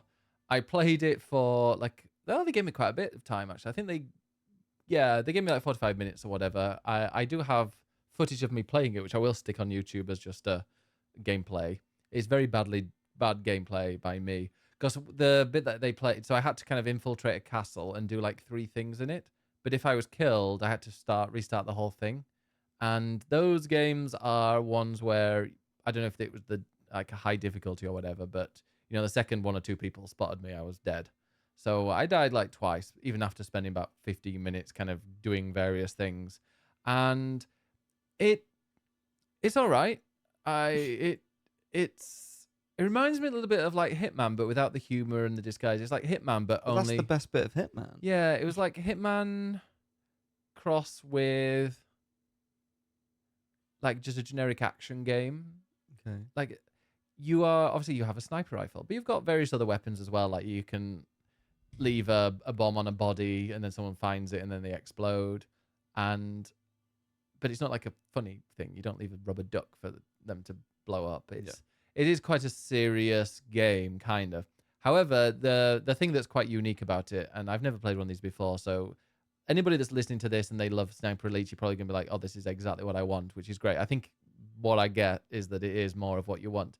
But like if you hit somebody and you kill them, there are various ways of I don't know what triggers it necessarily, but it will do like a really slow motion thing where it kind of does an X-ray of your body and you see the bullet like flying through and it blows up this person's insides. Lovely. So yeah, it was very kind of over the top gory. I mean, I just laughed at that Of bit course. because I mean that's what they want. They're not doing it to kind of shock. I don't think. I think it's just like a, Mortal Kombat kind of fatality. Yeah. But I mean, I love a sniper game. So I did ask them. I was like, in the main game, do they have like checkpoints and difficulty and all this stuff? And they're like, oh yes. So maybe I would give it a go. I mean, if I was offered a code or whatever, I might. Or if it was on like Game Pass, I might give it. I wouldn't probably pay I can imagine you £60 for it. enjoying it. But yeah, like there was a bit I needed to get eventually to this castle, and I could see this like light flashing, and it was miles away, and I was like, oh, you know what? That looks like a sniper scope. They hadn't killed me, they hadn't hit me or anything. So I found a little place, and then I looked through the scope, and you can really zoom in far. Obviously, it's a sniper rifle, and there was somebody there with a gun, like looking and trying to see me. And so I, readied the shot them, and it went all the way across the map. I don't even know, couldn't even see it in the map. All the way over to the map, which I needed to get to eventually to that castle. Killed him, did the slow motion thing through his eye, whatever, and then killed the person behind him as well that was walking. So it came up with this like double kill, really cool. And I know that felt really good. It was quite difficult and it just reset the whole thing when I didn't. So I was a little bit like, oh, I'm doing this repetitive, like doing this it's quite repetitive. However, go and check out the video on YouTube because the 3 times I played that, so I had to restart it, I went like a different way each time. And the one bit I like went underground and came up there. Another one I climbed up a wall, and then there was another one where I went to like a shed nearby and just popped off a few people with my sniper before I went in. So there's lots of variety that you can do it in, and I'm sure people like speed run or do various different kinds of modes where they get undetected. But the second you get overwhelmed, you die, which makes sense. But nice. It was fun. It was just, I don't know, I was missing a bit of the comedy. That's fair. That's fair. But I guess that if they can't do a game that's only sniping, because I mean that's actually in Hitman as a mode. But I think if you were only sniping, it would just be incredibly repetitive and boring. So they have to give some kind of close combat and mines and various other weapons. Nice. I'm going to whip through my remaining ones just very quickly. So I played Towerborne, which is a new game that Xbox are really pushing. It's made by the developers of the Banner Saga. So it has which was a tactical RPG game, but Vikings and all hand-drawn. This is a very similar vibe in terms of hand-drawn characters. It's a fantasy game, but it is a side-scrolling beat-em-up meets Diablo. So you basically have this world map based up of hexagons with a big city in the middle, and you explore out doing hexagon by hexagon, and they represent different battles, which then becomes like a side-scrolling beat 'em up, like old school style. You can play it 1 player, you can play it up to 4-player co-op, and it has this Diablo-style loot system, which is what they've added over the last year because they've been developing it for a while.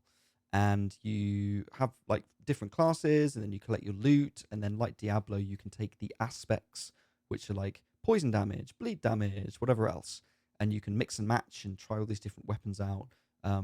Very much like Diablo. But this is coming into early access in September, October this year, and it's going to be in early access for a while on Steam, and then will be out at some point in the future. It's a lot of fun. It's got that old school beat 'em up kind of vibe. Yeah. All these different combos and magic attacks and things like that, which are really fun. But then throws in this loot system to keep you going and going as you explore this big world, and it looks beautiful. Yeah. So that I think is sort of maybe a bit mindless, but a lot of fun. So that was cool. I played a game called Fragpunk, which was shown recently at the Xbox showcase, and it is a competitive shooter, which is not my kind of thing at all. It plays very similar to Valorant. Well, you were playing that. Yeah, I was. I played it with the controller as well, and the controls weren't inverted, and I still got headshots, so I'm very happy with myself. Was it CPU? Yes. Okay. Easy. Yeah. You alternate between attacking and defense and defending different bases. You've got different heroes to choose from with different abilities. So very typical competitive shooter. But the main thing is you get cards, and you have a huge different variety of cards, and they have different effects. So it might be that it could be anything from like charging your health, giving you extra ammo, right up to putting like fog across the world, or giving your enemies big heads, which is very comedy, or things like that. So all these different cards that affect the world, and it's team based. So at the start of your match, 3 cards come up, and you can vote for which ones you want to put in, or you can change them up, and that will impact that round. But a round could be like a minute, 2 minutes. They're really quick. It's best of 7, and that at maximum is like 20 minutes. So it's really, really quick to just jump in and out, play some rounds. I think if you're into Valorant, you're into your competitive shooters, very esportsy kind of vibe. This is something that you'll enjoy a lot. It's not really my thing, but I could tell that it was a really interesting version. I think the cards are a really interesting twist that helped to differentiate this from other games. So that I think was kind of cool. I played a game called Spine. I didn't play it, actually. I saw a game called Spine, which is a third-person combat action game, but it's based around gun fu, which is basically John Wick / The Matrix, and it's a contemporary cyberpunk world all about AI, and you're playing as this woman who gets a spine put into the back of her head, which can also talk and is starting to take over her brain. So it's kind of like the annoying side character type vibe. Maybe not annoying, but that kind of vibe. And she's kind of fighting against it in her head, but it gives her the powers of gun fu. So it's like slow motion flipping and like shooting people, and like she smacks them and grabs their weapons and carries on. Very like Hong Kong kung fu cinema kind of stuff. Very like kind of Sifu almost. Okay. But meets John Wick, meets The Matrix, meets all those kind of action films. The build they showed was quite early, so it's a bit stuttery, but you could really tell the influences of what they're going for. And is that a big studio or? No, it's like a small indie studio who basically have made this like animation system that's been used by other studios, and now they're making this as their own game. So it's almost like sort of Bayonetta-y, I thought, and they kind of looked at me and were like, oh, okay. But I think like female character sort of flipping around. She's not like sexy or anything, but she's sort of flipping around a lot, and it's like lots of slow motion dodging and then shooting. Yeah, I'm looking at the style. It looks interesting. It's not like Fortnite, is it? No. Okay. And it's it's kind of a contemporary modern day take on cyberpunk, which was very cool. So it had a very cool vibe to it, which was nice. And then the last one I'll just quickly say was Jackbox. Yeah, the naughty pack. The naughty pack, which I didn't get very long with, and I was with 3. I think they were all German, probably streamers. Didn't have much of a sense of humor. And the naughty pack, you sort of need a sense of humor to go along with. Yeah. So it was slightly awkward.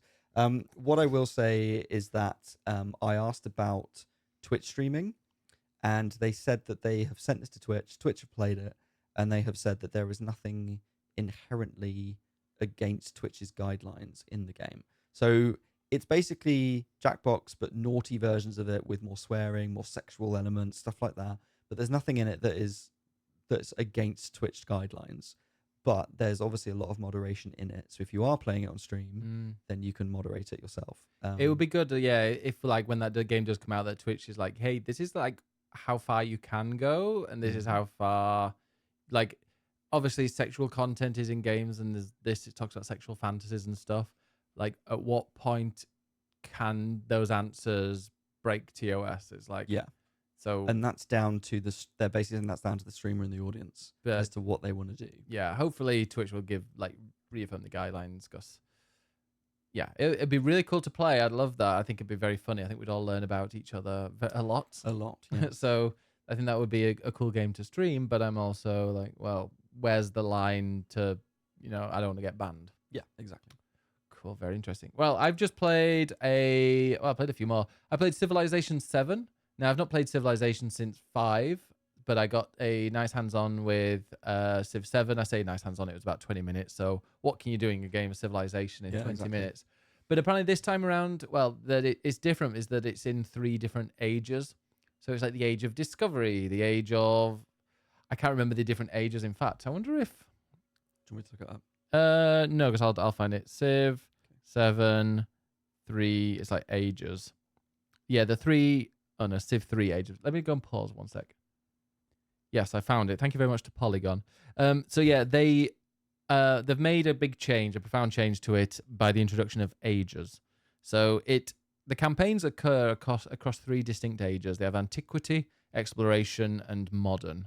So I think that is also when you're playing multiplayer, there's not somebody creating nuclear bombs while you're there creating the horse and cart. Yeah, exactly. So it helps a lot like that. But you keep the same leader across them. But as Polygon say, the civilization they control will change at each transition. Your options determined about with your choices. I didn't quite understand all of that, like the different branching paths that you have, but the way that you govern unlocks different paths, and you can then control various countries and areas and whatever and explore.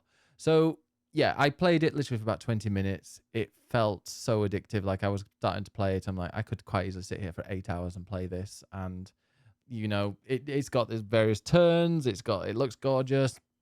You've got your exploration. You've got your combat. You've got your building and expanding. And the one thing that they showed a picture of London from back in the, hundreds and hundreds and hundreds of years ago, that showed all the rivers that were going into the Thames. And then it showed how over time they became roads, and then they became roads that had bridges across them as well. So they emphasized that, and they were like, I think they pretty much said that's what this is going to be like as it goes and progresses into the different ages. Things that are rivers might turn into roads, and it really builds, and they develop the country that you're, or the cities or countries that you're building, the civilizations. So yeah, I'm sorry I can't give too much more on that. If you're a big Civ fan, you probably expect a lot more, but go and read an article by somebody who's played a lot in the past and can compare and what's different and what's new. But it seems like a very, very good game. It's like, as we said earlier, some of these demos, you get 20 minutes and it's really hard to get a sense of something really sprawling in 20 minutes. Yeah. So, yeah. And the performance was fantastic as well. I also played a game called Critter Cafe, which a lot of people in my community are going to love. It is you run a cafe and there are critters in it. Funny. So it's like a pet cafe. Yeah. But you go to, and it's a very kind of cutesy, cozy vibe, Animal Crossing-esque with kind of, human characters, but with also weird little cute characters. The critters are all... The critters are all just randomly created. I mean, they're not randomly generated, but they're not based on foxes or dogs or whatever. Right. So they are unique creatures. They are unique creatures, and you go to so there's your cafe, and there's also this wilderness area map, and you go in this wilderness area map, which is not massive, but they have portals, and you go into these portals, and there's some kind of very light puzzle, and at the end of the puzzle, you rescue the critter. So you're going out, you're rescuing them, and then you're bringing them back to the cafe. And then it's all about kind of managing the cafe. So you've got somebody that might, well, there are two things you can do. You can either look after the cafe as like a special event. So in the special event, I think it will like take up all the time of a morning or an afternoon. You get, say, you can choose an option of what event to host, and one of them might be a karaoke, and the person that wants that karaoke would like blue furniture with, I can't remember what the second thing was, plus they want an animal with no legs. So you have to then go and kind of match it, and then you get 3 stars if you matched all 3 different things. And I think it might be what item of I don't know, whatever. But yeah, you go and you have all these various things. And the other one is that you go and just open up your cafe, and then you go and quickly serve people. So they're all doing their stuff, and you go and quickly get their orders. And it might be that you just need to get make them a coffee or cut a slice of cake, and they've all got like little mini games that you have to do to cut the cake perfectly and to get stars. So it's a very cutesy, kind of very loose management game. It's just, you know, you collect the critters, you collect the items, you make your cafe look pretty. And yeah, it ran really well as well. So I don't know how much time, like the time I played it, I had a lot of fun with it, but I don't know if after like an hour or two, it's like, okay, You've seen it. I've seen it, yeah. When's that out? No idea. Okay. Do you want to find out? Yep. So you go and find out. But yeah, that was Critter Cafe. And yeah, it was, I can see people enjoying that quite a lot and building up like a big collection of decorations so you can make the cafe like really personalized. Coming soon. Okay. I also played Planet Coaster 2. This was very, very briefly, and I didn't really get too much into it because it was a timed demo, and I was trying to show Mr. Beardstone how quickly I could make a roller coaster. Okay. So I made a roller coaster very, very quickly in the space of like 4 minutes that ran very well, had great levels of excitement and stuff, but it was literally just go up, go down, went around a bit, had a little bit of a splash zone, which I don't remember being in the original, but probably is. And then, yeah, it was that's all I did. But I didn't really focus too much. I'm not going to talk about it because I didn't focus too much on the new stuff, which is the water park and the water slides. But there was one there. It looked very cool. The people were enjoying it. And I will probably be talking a lot more about that as I play it when the game finally comes out. Yeah, for sure. Now, I also played Kaiserpunk, which is a game of 2 halves. It's a game that is a city builder, but it's also a kind of grand strategy, but with very, very light grand strategy. Okay. So it takes place after, well, it's as though World War One never finishes. Okay. So it's an alternate history where World War One just continues and continues into perpetuity, and the concept of countries don't exist anymore. Okay. And you take control of a region, and you have a city that's kind of just been burnt out and destroyed, and you grow that and get bigger and bigger, and there's the city management side of that. But then there's like, you zoom out and you press the world map, and then you have like the strategy of working with other people and expanding and declaring war and all of this. But it's not super in-depth. They said like they didn't want it to be something like a kind of Paragon Paradox type game.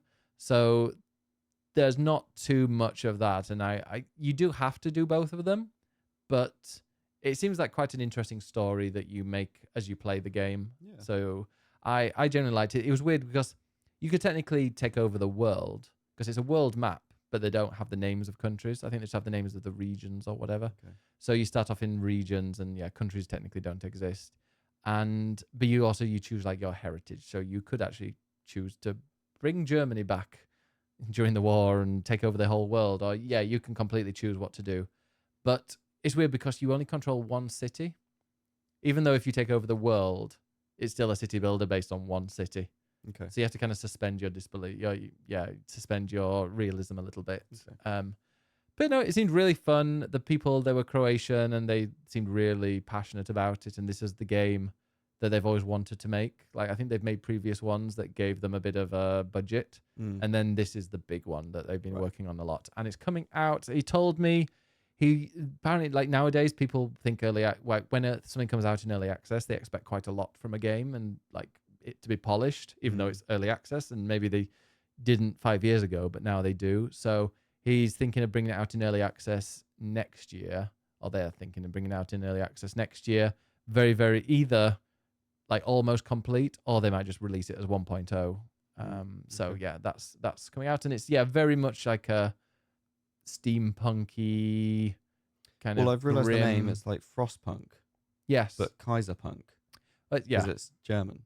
exactly. Yeah. Kaiserpunk, Nice. steampunk is kind of a mix of those. It's very grim and grimy and industrial once you build it. But I think like as the city grows, I didn't really see too much of a heavily built, but it does seem a lot less grimy as you progress. Okay. So I think he's talking about like skyscrapers and stuff. Oh, well. So he must like progress through the age a bit. Yeah. This next one I'm very excited to hear about. So if you mix Mario Kart and you mix F-Zero and you mix like the Sonic front running games, what are they called? Runner games? I mean, they're all that. Just Sonic. But like the ones where you're not in first person, in third person running ahead. Just Sonic. Okay, Sonic. So if you mix those three with like a really gory, bloody, futuristic Blade Runner style setting, you get Deathsprint 66, Okay. which was I think the cover of Edge earlier this year, and I had a lot of fun with that. So it is a running game. So it's a racing game, but you're running, so not driving anything for once. You're actually running, and you build up speed and momentum as you're going through, but you're racing against other people, and there are obstacles along the way. And those obstacles are not like little blocks and stuff. They're like kind of saws and electric things that will like pulverize you immediately, or you'll drop. And second you go off the map, you explode into like a really bloody mess. So there's a lot of like blood and gore and guts. Although I don't know guts, I think it's just mainly like blood. But it's not gross. It's because it's so over the top. But it is a very like dark setting, and there were various modes. I did a lot of different modes. One of them was like Sonic, where you had to collect all of these power up type things. As you collect them, you're going faster, and it builds up your boost meter so you can go even faster. And I got very close to beating that one. There was like one where there's lots of wall running in there that you have to do, and you've also got like a drift. So in the corners, you drift round just like in Mario Kart. They seemed quite impressed that I was doing like a moving drift. And I was like, that's Mario Kart. That is, got to get it perfect. And it was just really, really, really good fun. And it seems like quite a fun party game. Yeah. It's not like as colorful as Mario Kart, so I don't know how appealing it would be for a community that maybe loves Mario Kart. But kind of just, there'll be a lot of speedrunning people doing this because there's so much. There's very much a focus on time trials and timing, and there is that party element when you're racing against other people. But I think people are really going to be just repeating it again and again. I don't know if there's like a level design or anything like that, but there were just lots of different. That would be cool. Stuff going on, but it does seem very, very cool, and it was interesting because Critter Cafe and Deathsprint were the same people in the same room. And they kept switching. They were like, "This is our Barbieheimer," because they were just literally switching between them. Because I think when I went in to do Critter Cafe, it was fine, but like the next day I came to do Deathsprint, and they'd just been showing Critter Cafe, so they had to quickly change the game around. And they were like, "Oh, this is our Barbenheimer exchange." But go and check that out. Go and watch there's a few trailers out there. Go and check the gameplay one. But you also get similar to Mario Kart, you get like the power ups, and it varies what you're gonna get, so you never know quite what it is. I need to quickly check. I do need to make a mental note of what they represent, but there's one that like sends out a big saw. I had a pity bullet at one point because I was quite far behind, and the pity bullet goes up and then like destroys people as they go past. But it's like instantly reload back into the game. Then two more. I played Star Wars Outlaws. I played a bit of like this base infiltration, kind of sneaking around, using your gadgets to distract people and then knock them out, and played that for about 20 minutes because I started queuing in the Xbox booth and it was like a really long wait. And then I walked to the giant booth in the public area and they were like, "Yeah, we've got loads of free ones." I was like, "Great." Yeah. So I played a bit of that. It feels very, very, very much like a Ubisoft game. And there we go. I quite like it. Some people don't. The reviews have just come out and they seem quite positive to mixed about it, if you're reputable. And then, and well, no, there's some mixed reviews in there. But if you like a Ubisoft game, then it seems like if you like a Ubisoft game and you like Star Wars, go and play it. You're going to enjoy it. And then the final game I played was actually the final game I played of the whole thing, was Tavern Keeper, which I did bring up and mention like, oh, it's a bit like 2 Point in the kind of management, and they made it clear that they had started working on this game before 2 Point Hospital came out. Okay. So maybe it's more of Theme Hospital it's based on. Yeah. But it's so a long time coming then. It has been a long time coming, and yeah, it was on the Australia stand, so I presume that they're an Australian developer, even though the guy wasn't. But they were. It's very much I get like Fable vibes, but in like an isometric 3D, similar to the Precinct, but like in a Fable, cute graphics. But you are running a tavern, and you can build it. You go there, and there's like just a shell, and then you have to turn it into a tavern that obviously has different rooms, like one where you're storing the kegs, and one where you've got a staff room where they sleep, and I think you can get beds as well if people want to stay and like make it an inn. And as you're doing this, you're hiring people, but it's like very fantasy characters, and you will also get some heroes come by. And the heroes have little quests that you have to chat with them, because I mean, you're a tavern owner, you're not really doing anything other than chatting. Yeah. So but it's read like in the style of kind of Baldur's Gate 3, the narrator, where it explains what is happening. You know, very D&D. Yes. Okay. So like he looks at you and talks about this, and they do the voices as well. So there's the narrator is the developer's like favorite audiobook narrator. So the narrator of the story, apparently, like they said, like there's like that much of paper. There's like a lot, like there's a Lord of the Rings style script, length script of what dialogue there is there. But yeah, they'll come by and you chat with them, and it's all fully narrated and has a lot of comedy in it.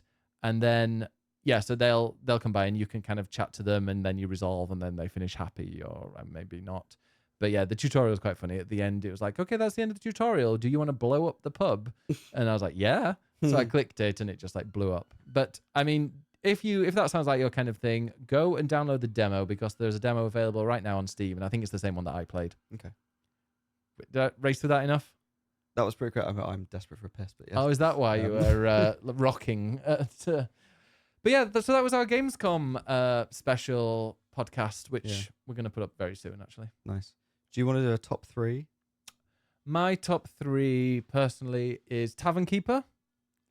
I'm going to say, oh, it's going to be hard. I'm going to give Precinct a honorable mention. But a Tavern Keeper, Atomfall really interested me, with the Yorkshire Dale setting. And I'm going to give it 4. Metaphor and Broken Sword. Okay. The passion came so much. Yeah, I think I didn't play Metaphor at Gamescom, so I feel like I can't really choose it. But I would go Monster Hunter, Sonic and Shadow, and Phantom Blade Zero. Different ones. That's my top 3. Great. Well, that was Gamescom. That was our Gamescom coverage. Yeah. And we had a great time. Thanks for listening if you've made it this far. Yeah. And I hope you've got whittering on for a long time. I hope you've got a lot of games to add to your wish list. And generally do, like, especially if it's an indie game and it looks like your kind of thing, add it to your wish list, because it does, when you chat to them, it does mean a lot. Like, I think Kaiserpunk, they were saying they've got like over 100,000 like on their wish list, and it was like just such a big thing for them. And there's like only one next fest, so they don't get another one. And yeah, they were telling me all the stuff about it. But yeah, if these games, if they do seem like your kind of thing, add it to your wish list, even if you're going to go and play it on like console, because you'll get an email reminding you that it's out. So you can be like, oh, I'm going to go, even if you get it on like PS5 or whatever. Yeah. But do that, because there are lots of those, like Spine. Well, no, The Eternal Life of Goldman. I'm definitely going to be adding that, because that looks really stylish. But yeah, thank you very much for watching. Ed, where can we find you? You can find me at ed_nights on Twitch, Twitter, and also Threads. Excellent. Yeah, and I'm Biggest Bennis everywhere except on Twitter, but you don't really want to follow me on there anyway. But I'm Biggest Bennis 1. But yeah, go to YouTube. Go if you're listening to this as the audio version, then, or if you're watching this on YouTube and it's just us with the text, or it's just us, our faces, go and find the individual videos, because they're going to be separate with the footage if you want to see a little bit more of it, and there'll be a playlist. Nice.